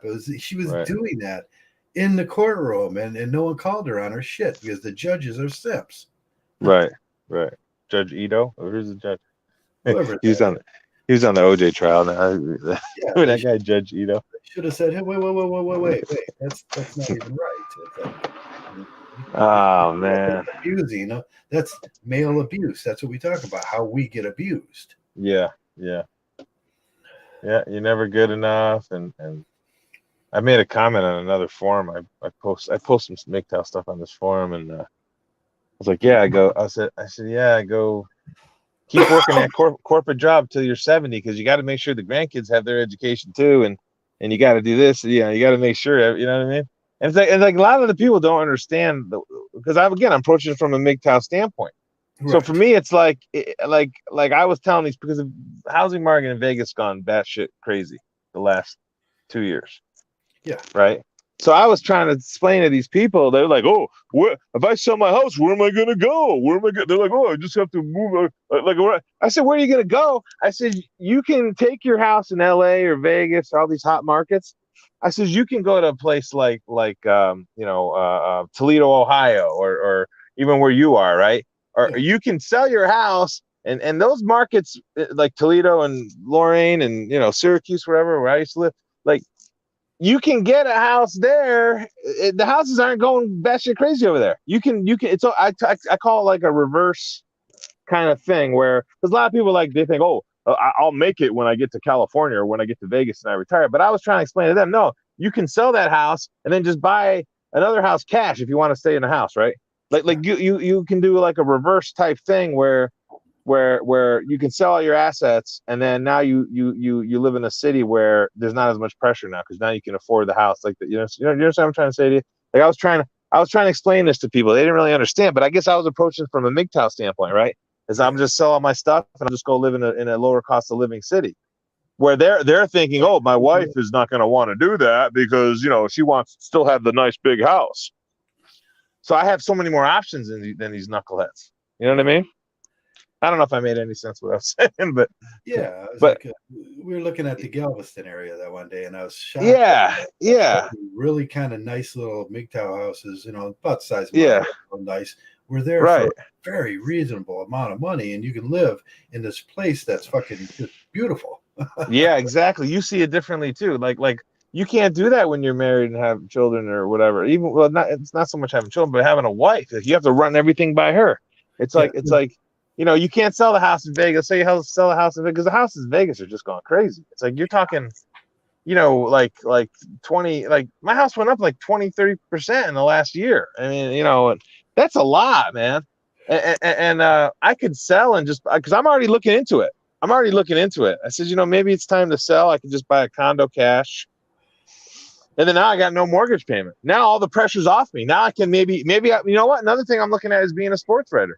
Maybe I just want to be a sports writer. And you make 20-30 grand a year, but I don't need to make a lot of money. Yeah, I could just do something just to keep myself busy, go to sporting events, because I can write pretty well. Yeah, that's one of my strengths. So you can explore so many different things. Like you're not stuck in that mindset of, oh, I have to make $120,000 a year because I got to do this, I got to support this, I got to whatever.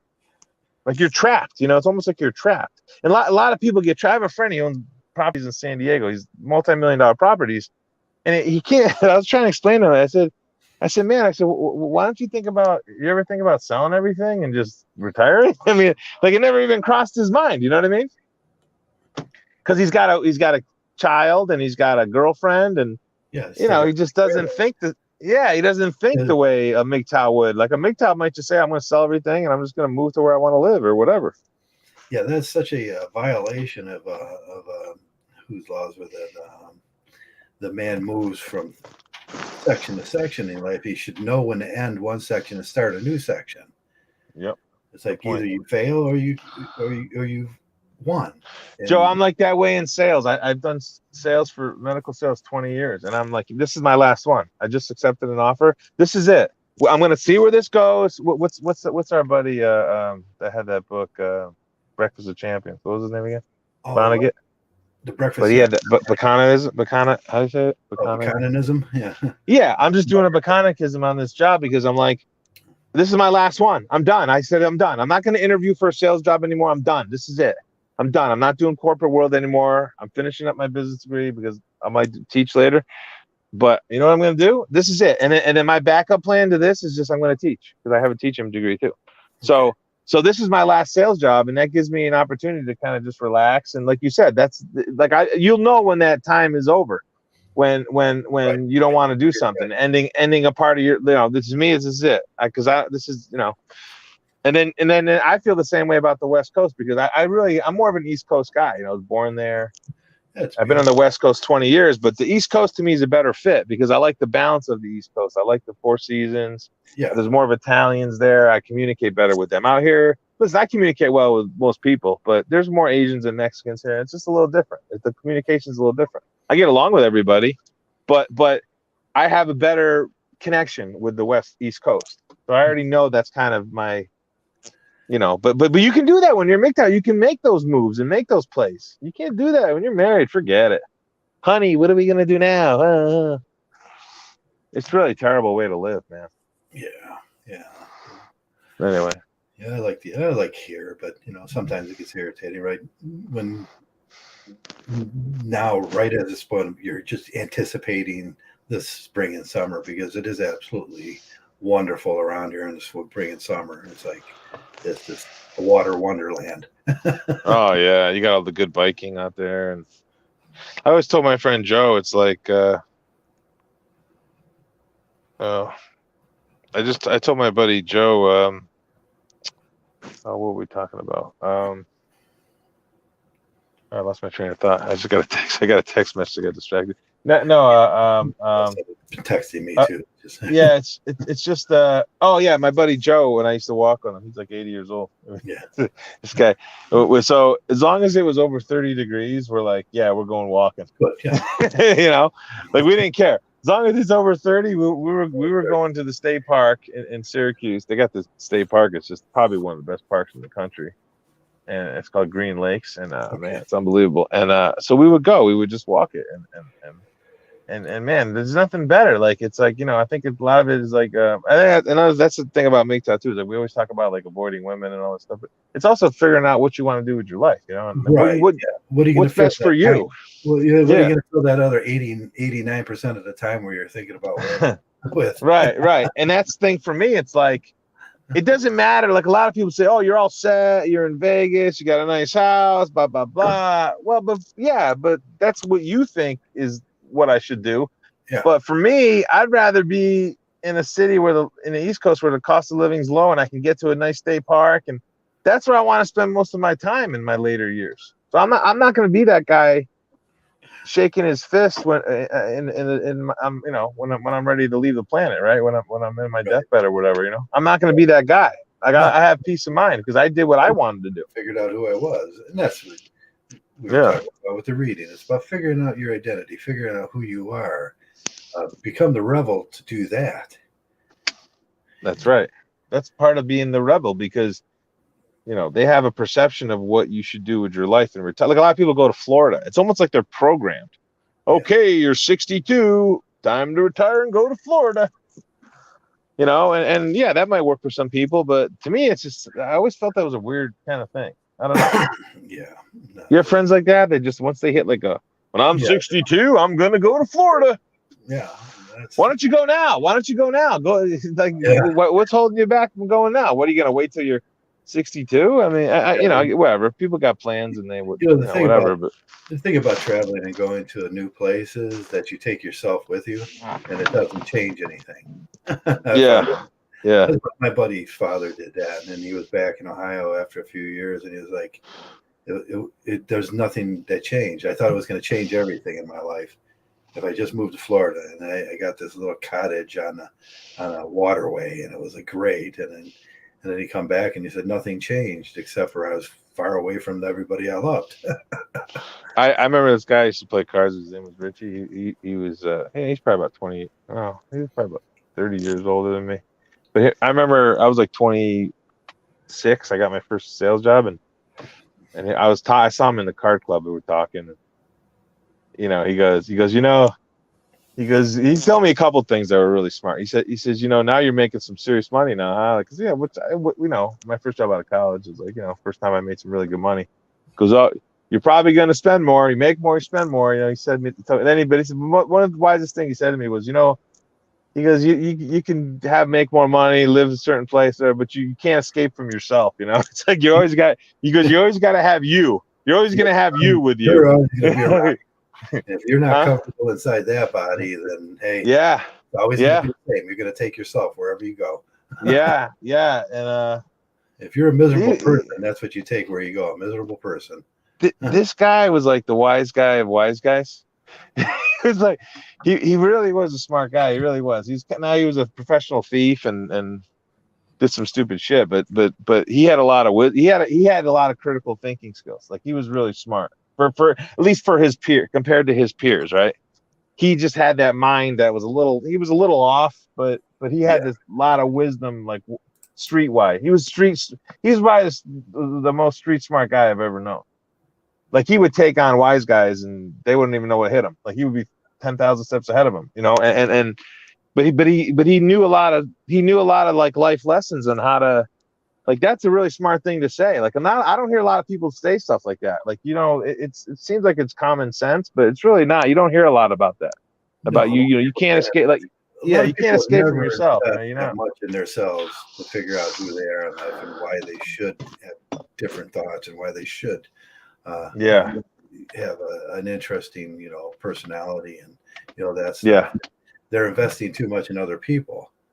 And he was a professional thief. I'll tell you a quick story, like, really funny. Like, one time he cut his hand. Yeah. He cut his hand. He was a plumber. Yeah. Like, cut his hand. So, you know what he did? He went to the grocery store and he took a bunch of like ketchup bottles and he like threw them on the floor. He started screaming. So he would get a settlement from the. This is how crazy this guy. He's just, but that's just the kind of guy he was. He's just like a con man kind of guy. And then he was, but what annoyed me about it was he was a Christian. He claimed, he's like, oh, I read the Bible. Oh, God forgives me. And he's one of these guys too. But so he was a little off. But you learn those lessons from like, you never know where you're going to learn those lessons. You just when you have an open mind, you can pick up a lot of good ideas. But that's so true. It's like, that's why you should be comfortable with who you are and that's the thing. The more you know yourself, and the more you can say no to people, the more you can have, what I'm saying, have those healthy boundaries. Right. Yeah. Well, that's today. Yeah, because we know, because I see these broads all the time in the park.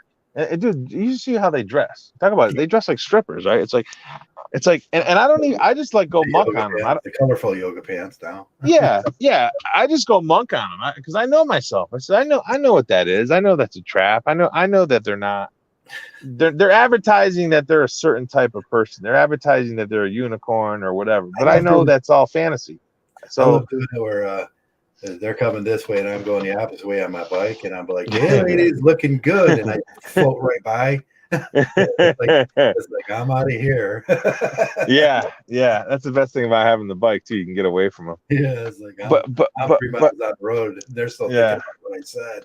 I know that's false advertising, though. I know that's a road to nowhere. I know that's trouble. And it's even worse if you have assets, right? If you have assets, they're gunning after you, man. I told my friend Dave, I said, man, they're gunning after you, Dave. He's got a couple multi-million-dollar properties, and he's a good-looking dude. He's like, you know what I mean? And I'm like, dude, man, you better watch your back, bro. They'll be coming after you. Just like Joyce went after our buddy Vention, back in the day. Yeah, Joyce went after Vention, and Juliette Lewis came after you, and all, kidnapped you and all that. Yeah, she kidnapped me for 3 days, and 3 days, and tried to had her way. She had her way with me. Tried to make you. Hey, speaking of Juliette Lewis and her punching abilities, did you see Mike Tyson in the news too the other day? Did you see that? Oh yeah, he punched the shit out of somebody on a flight. I watched that. Yeah. That guy looked like the biggest simp, like something wrong with him, like the guy that punched, you know what I mean? But only that type of person would do that, right? Like someone who's Right. not I was wondering altogether. what the argument was about. I mean, Yeah. they said that he was an irritating passenger, and Mike Tyson just wasn't putting up with it. Yeah, I stood next to Tyson a couple times. Once was in the car wash. He was at the car wash. He's waiting for his car, Yeah. and he's a big dude, you know. He's and then I seen him at a show, like a comedy show. He was like a row behind me, and he's a lot bigger, and like you think like he's a big dude, man. He's really well built, like wide, you know what I mean? And so I don't know what the hell this little pipsqueak was thinking. You know, That's what I always, when I was younger, that's the build I always wanted. Mike Tyson is like 245 and just big and quick. He's driving a white Lexus, by the way. Yeah. Yeah, but yeah. He was my male role model when I was younger. Yeah. Well, he's probably about your age, right? So I don't know how old he is. Yeah, I'm not sure what he is now. But he was in good shape, you know. He's in good shape, and you know, he seems to have found his way a little bit. He's not, you know. Yeah. You figure when he was younger, he might not even be around. All the crazy stuff he was doing when he was younger. Oh yeah, what was that lady, that woman he was married to? Yeah, Robin Gibbons. I remember. Who's that guy? Rooney. He survived Robin Gibbons. Yeah, exactly. Well, who's that guy Rooney that he was a trainer? Oh, Kevin Rooney. Kevin Rooney was his trainer, and they asked Kevin Rooney. You know, he pretty much said it, that she's the one that destroyed it. You know, she's the one that, you know, he would have been considered the best boxer ever if it wasn't for her. Right. Yeah, he is the best boxer ever, and no doubt. Unfortunate, marriage that he was in, that he would have retained if he would have got into the Muslim stuff earlier, probably. Well, yeah, because you know, even Teddy Atlas said his talent level was so much higher than everyone else, and oh yeah, you know, if you had Tyson in his prime, I mean, I don't think anyone would beat him in his prime. There's no way. No, boxing hasn't been the same after he left either. I don't even watch boxing anymore because it's so embarrassing. All I think is every time I watch boxing is Tyson would have cleaned him up in one round. I mean, he had everything. He had the power. He had the defense. You know what I mean? He had the tenacity. There was, you know what I mean, when he was younger, and then he kind of lost his way. I think with distractions, and you know, through all these distractions, you know, that's the thing too. Like, dude, I'm like, boy, eliminate distractions, man, the best you can. I mean, we talk about, you know, Mgtow is like, that's the thing. Like, I'm starting this new job. Forget it. People better get the hell out of my way, man. Yeah, I don't have time for nonsense anymore. Just run, and this time, you know, she's gonna try to ruin your job for you. No, but did you ever get that where you're focused on something, and then all of a sudden you'll get that phone call from someone you never heard from in 3-4 months, and all of a, you know what I mean, at the worst time? Yeah, I'm going through that now, kind of. Oh, okay. I'm trying to figure out what the phone call's about. Like, what it's like. What do you need? Is, you know? Yeah. Popping back in the head. What do you need? Just say it. Yeah. And use your Mgtow and just ignore it. You know, that's what's always worked for me. Always, without fail. When I let something like that like get in my head or lose, it never turns out well. You know, so that's an important idea, definitely, is that people want to tell you down these emotional lines and with some garbage, and they'll take you as far as they can take you. They'll swim you down that stream. Yeah. You know, I want to talk about Johnny Depp again real quick, because one of the things that he said was being raised as a Southern gentleman.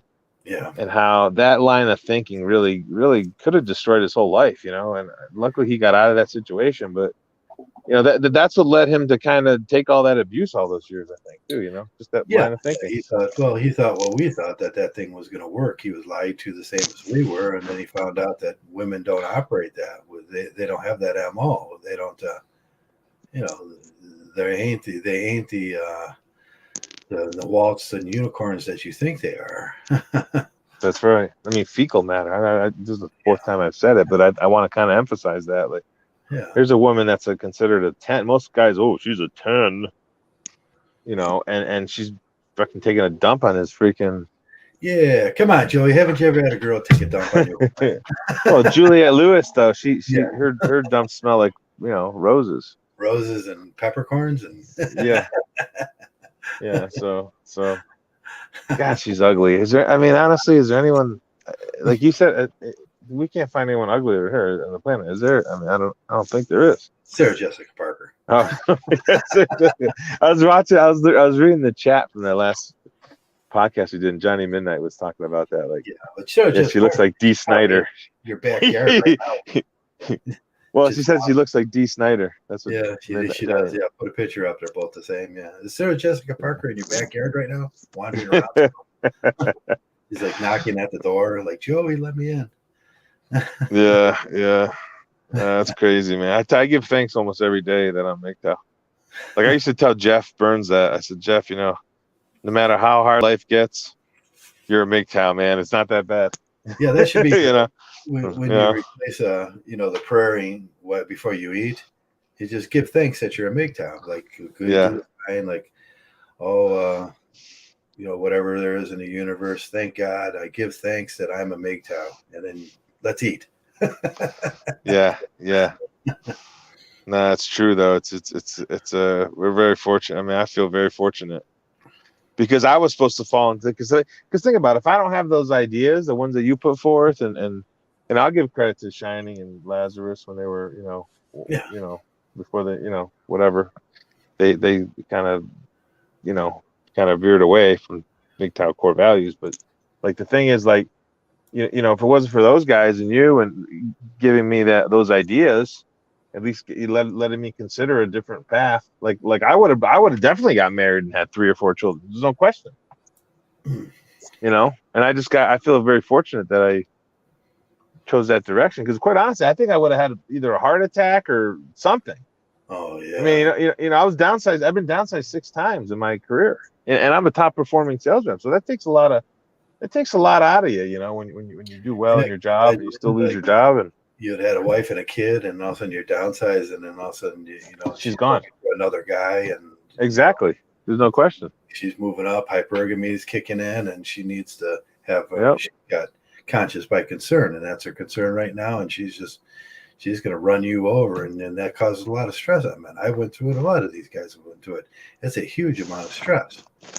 Your utility ends, and that's your utility. When your utility ends and they're moving on, you're like, "What? You're not going to help me through this?" It's like, no, she's moving on. Yeah, I can't imagine the pain that married men have, or divorced men have gone through. Life, and all of a sudden you got nothing. She stole it all, and yeah. God, that's why most men have heart attacks early. Yeah. Most married men have heart attacks from the stress of marriage and the stress of separation. Separation and anxiety is very high, and that will cause women just to kick off. And I think of the stress of being lied to, also. Through. Yeah. You can't figure out that lie. You're trying to figure it out, and there's no rhyme or reason to it. Right. It's absurd. You're trying to figure out something that's absurd. And right, like a wedding vow is absurd. I mean, that's absolutely absurd, and people still do it. Yeah, like them are the things I suffered for years trying to figure. It was men's rights for years trying to figure them things out. Them lies were bouncing around in my head, and I couldn't figure them out. And finally, I got a little Mgtow, and I was like, wait, I don't have to figure them out. That's not my weight to carry. It's like they're just lies, and women lie. And as soon as I accepted that, it's like, oh, yeah, it was just a lie, and that's what they do. Made everything a lot easier. And then I got pocket aces. Yeah. You got pocket aces. You turn the game in your favor. Yeah. That's exactly what pocket aces are. That guy was a genius. Yeah. Yeah, he was great. Yeah, he's I wonder what country he's living in. Swiss Alps or something. Alps, probably like skiing down the Swiss. He probably like climbed up there with a bike. Yeah.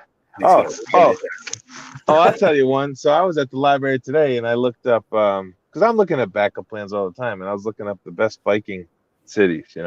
Okay. So that's kind of what I'm looking into in the future. See, find a low cost of living biking city Viking City, yeah. with some good nature parks and stuff. So I have to. I'm trying. That's my next research project. There's a lot of people putting them in. Yeah, I'd like to see that myself. See where the best areas for. Yeah. I know I got one right up here that goes. I can go from here to the Ozarks. And very, very. I can not even have to veer off a biking trail. Wow. Oh, you already looked that up? Yeah, there's a few of them that are really great, and they just kind of take you there. And have you been to the Ozarks yet? No, I haven't done that yet. That was one of my dreams, and that's yeah. I wanted to do that 700 miles there, 700 miles back, and just kind of get there, turn around, and come back, just to prove I did it. Just to say I did it. Yeah. Yeah, no, for sure. One of the ones that came up was Eugene, Oregon. I really like those. Yeah, I really like those small college towns. There's like 150, 200,000 people. Off-road biking there too in Eugene. Yeah, maybe. I gotta look. I really like those small college towns that are. I think you're around smarter people in general. I mean, they're brainwashed, a lot of them, because of the public education, but in general, they're a little bit more. You can have intellectual discussions more. I think, like, when you're into, you know what I mean? Like, compared to like a city like Vegas, they just, they value different things. You know what I mean? They value more of the entertainment here, and but yeah, Eugene, Oregon came up as one of them. I remember looking at it. Yeah. I think that's a little MTB off-road, Eugene, Oregon, and yeah.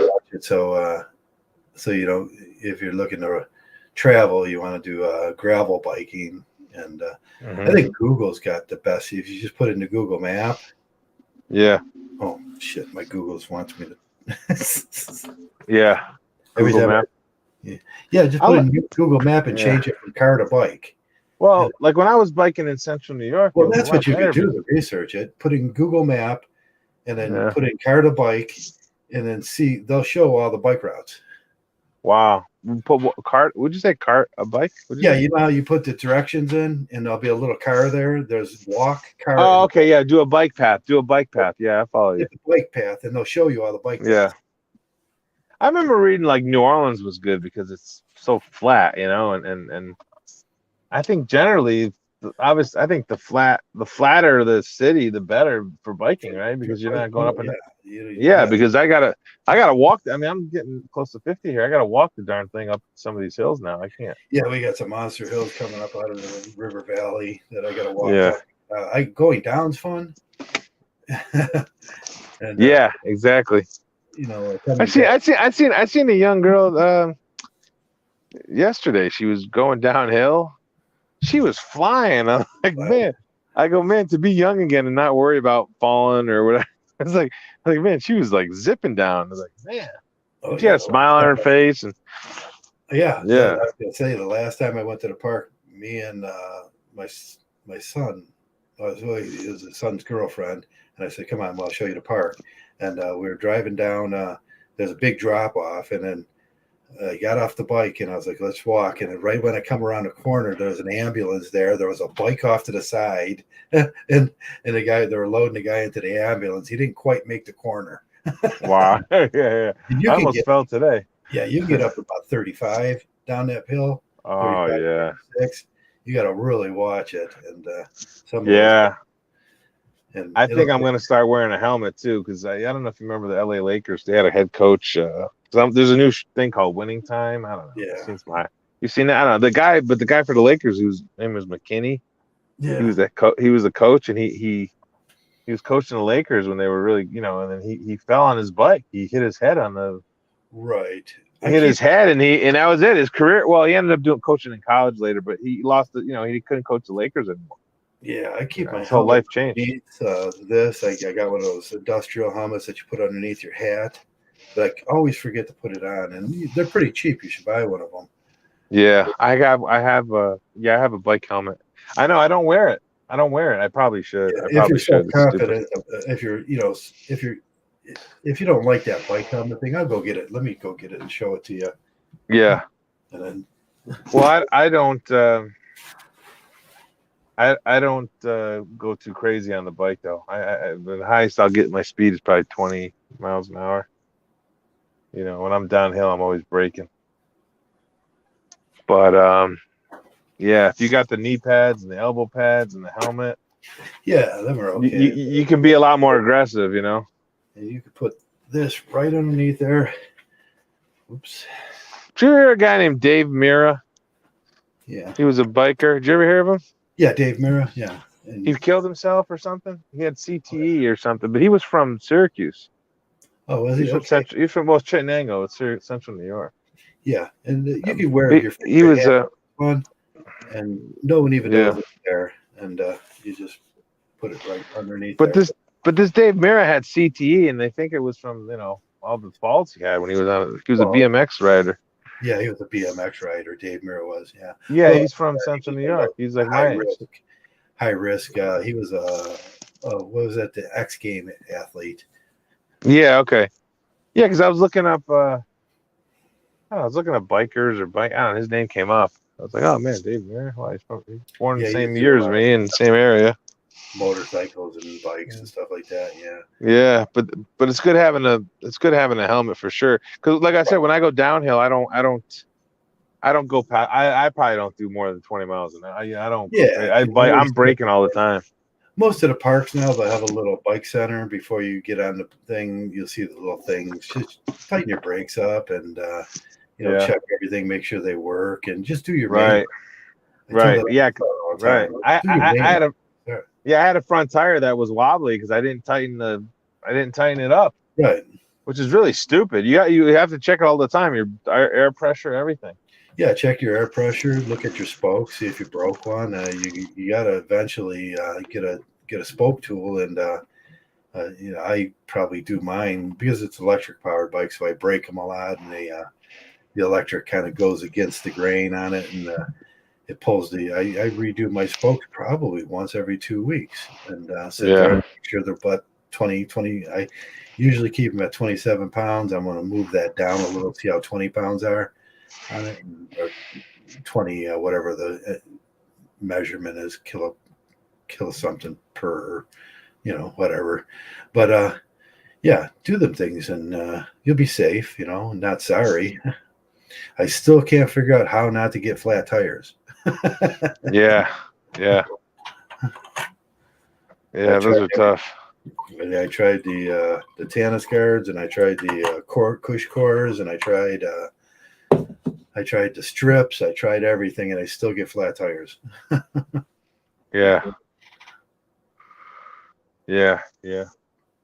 Until they make a solid rubber tire. I had a flat tire once. I was like 3 miles away from my car. I was like, oh man, this. And I had my sandals on like an idiot, and it was like 90 degrees out, and humid. I'm like, oh man, no water. Yeah, and then I put a couple tools, and I and a inner tube in my bag, and I put the correct tools in because. Man, I cannot. I walked back once from the park, and my knees started they started hurting, and I was like in pain, and yeah, it's a heck of a walk back. Yeah, it really is good exercise, but I don't want to. I miss Central New York, man. I was there for about 3 years. Well, I lived there for about 5. I lived there 2 years in college.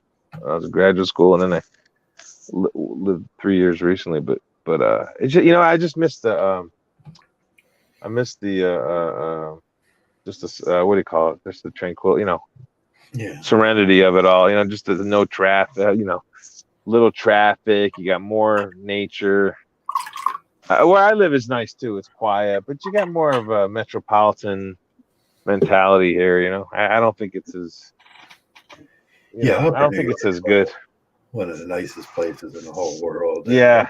Like same thing as Central, upper state Ohio. Yeah, against the lake, and I would say Central and Western New York is better because Upper New York. Well, you're talking about maybe Oh you're yeah, talking when you about get like down toward the Alleghenies and when you're heading into Pennsylvania there. yeah. That Well, Binghamton's kind of dead, but like Syracuse, like Buffalo, Rochester, those are really good cities, man. Like they get a bad reputation because of the weather, but it's Yeah. nice up there, man. There's a lot of you don't get a lot of sun, but but like Albany down south is no, that's like kind of the people there are a little goofy, man. There's too many New York City types, living there.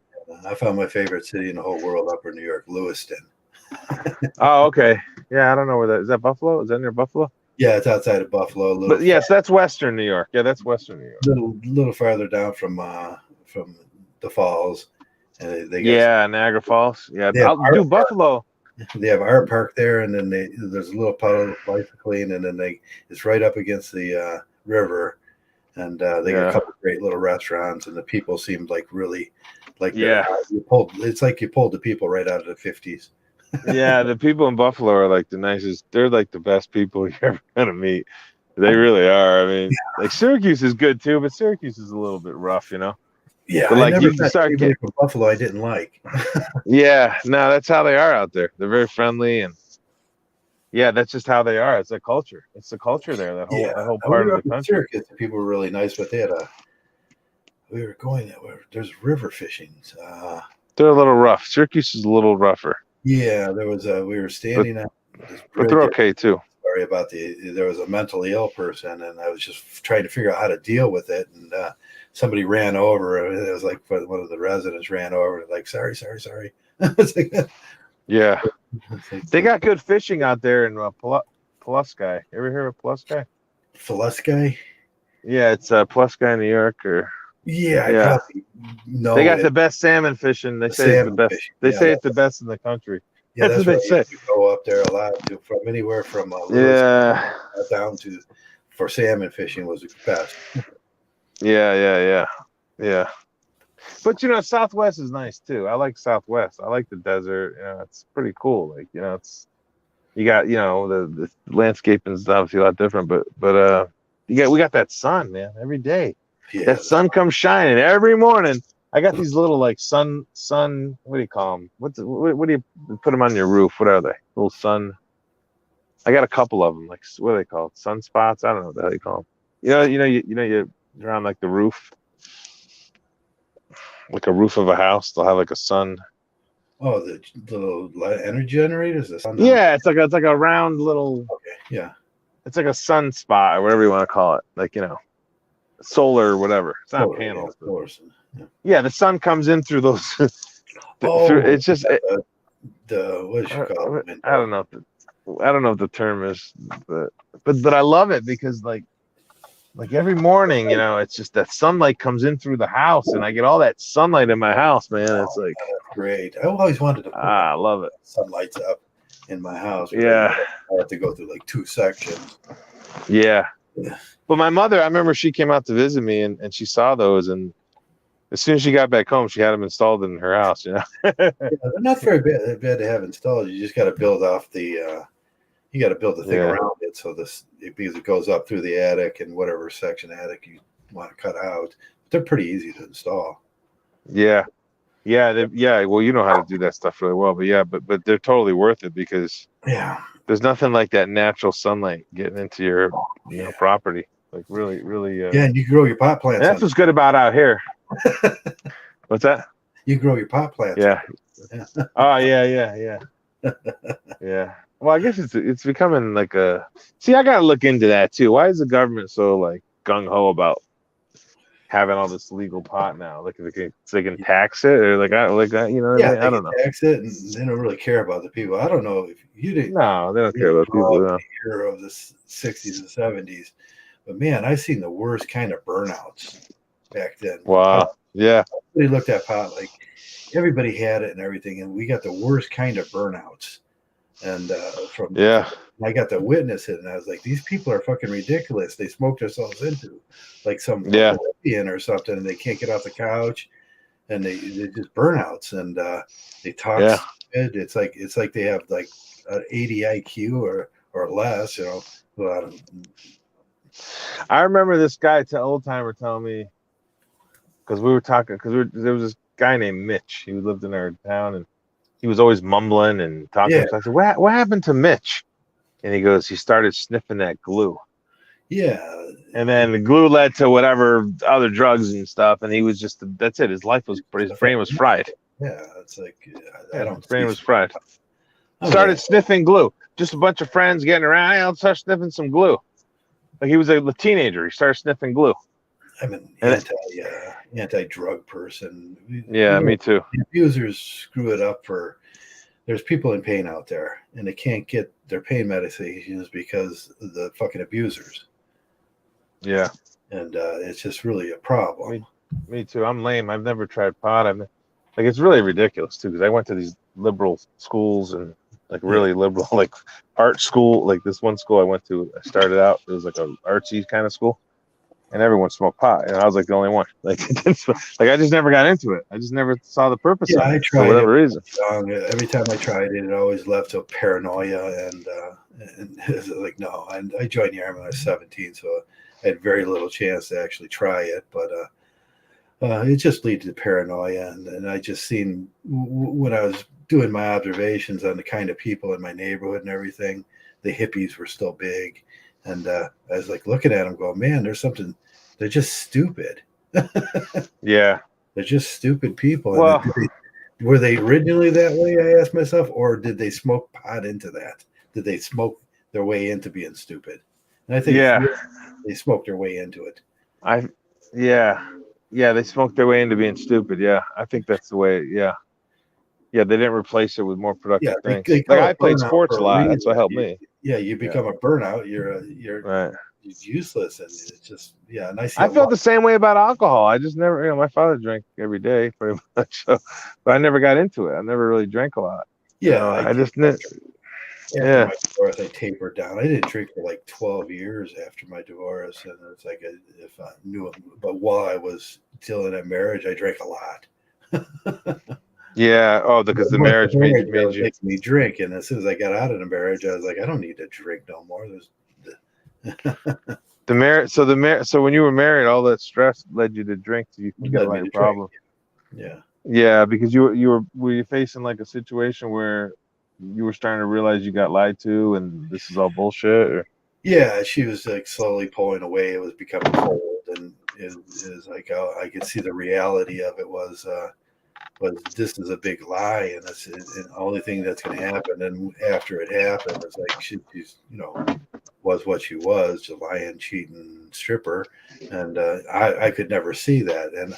But subliminally, subconsciously, I think I could always see it, and I always felt the stress from it. That's why I drank. Yeah, sure. I know. There was something deep down in my soul or my brain that always knew that this wasn't right. Yeah.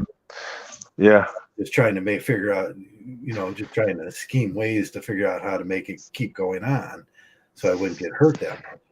But yeah.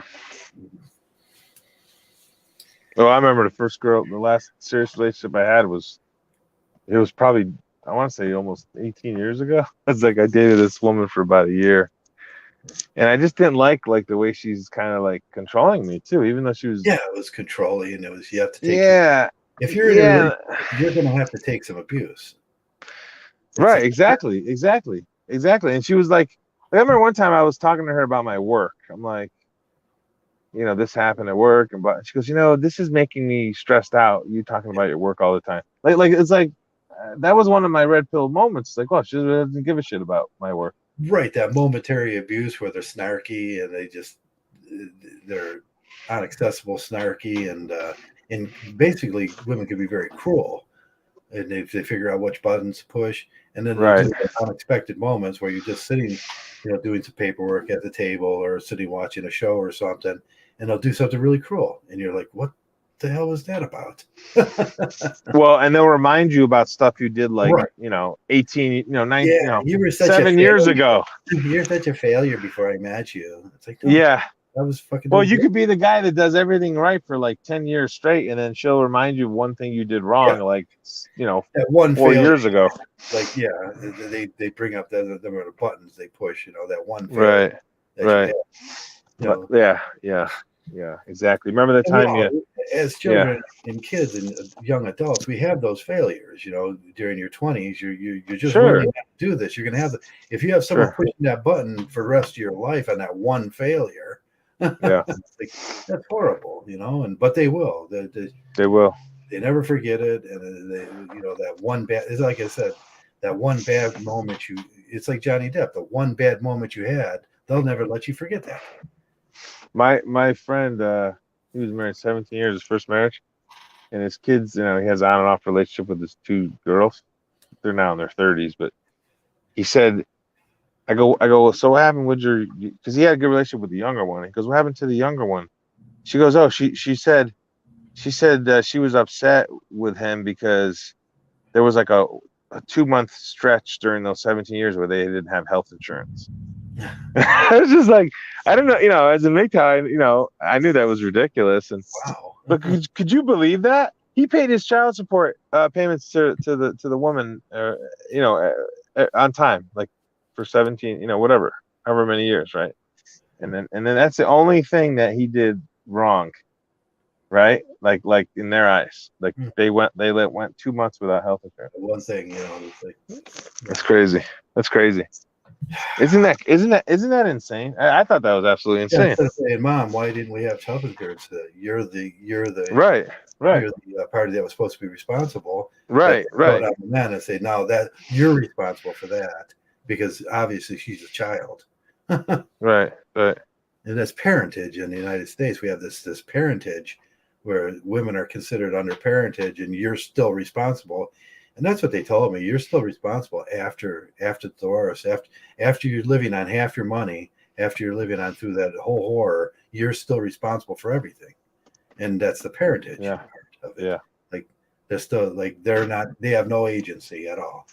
Or these big strong girls that found her agency through divorce, and all of a sudden when it comes down to having real responsibility and accountability, there's still no agency. Yeah. It's like, wow, that's pretty screwed up. That's some absurd thinking. Yeah. It's all backwards. It's just they got backwards. Yeah. Yeah, I'm gonna have to cut this off pretty soon here. I gotta go finish that, and my son's gonna be coming home, and I gotta all right, cool. Call and yeah, sounds like you got a game plan. I know it's late there. It's like over past 10, huh? It's 7, 10. And I gotta start wrapping this Yeah. up. He gets home late, so eat later now. Yeah. No, thanks for you can do your shout outs, I guess. But I'm not looking at the chat, but okay. No, I just thank everyone for coming by, and I hope everyone has a good Friday evening, and enjoy your weekend. You're a Mgtow. You just get up when you want. Yeah, get up when you want. Do what you want tomorrow. Like I always say, like you have a blank sheet of paper and just fill it in how you want to do it. You don't have any dependents nagging on you. Drag that out. Yeah. Do you like it's like a smooth as a baby's smooth as a baby's ass there, man. That's just yeah, you still, as one of our old friends used to say, you've still got it. I've still got it. Yeah, it's gonna be 80 degrees this weekend, so I didn't want to stand up. It's too hard to like. I was like, man, I'm gonna be, if it's 80 degrees outside, I'm gonna be like fucking 100 and something underneath that. Yeah. So thanks a lot for coming around. Still Untamed, Mgtow Psych. Who else is there? Hank the Man, JK, Lappy Top. I like that. Mgtow Universe was around for a little bit. Mgtow Smurf, he's always around. Smurf and Jigsaw. I'm trying to go up and catch everybody. And thanks for coming around. Thanks for listening. Most of all, thanks for being Mgtows. Thanks a lot.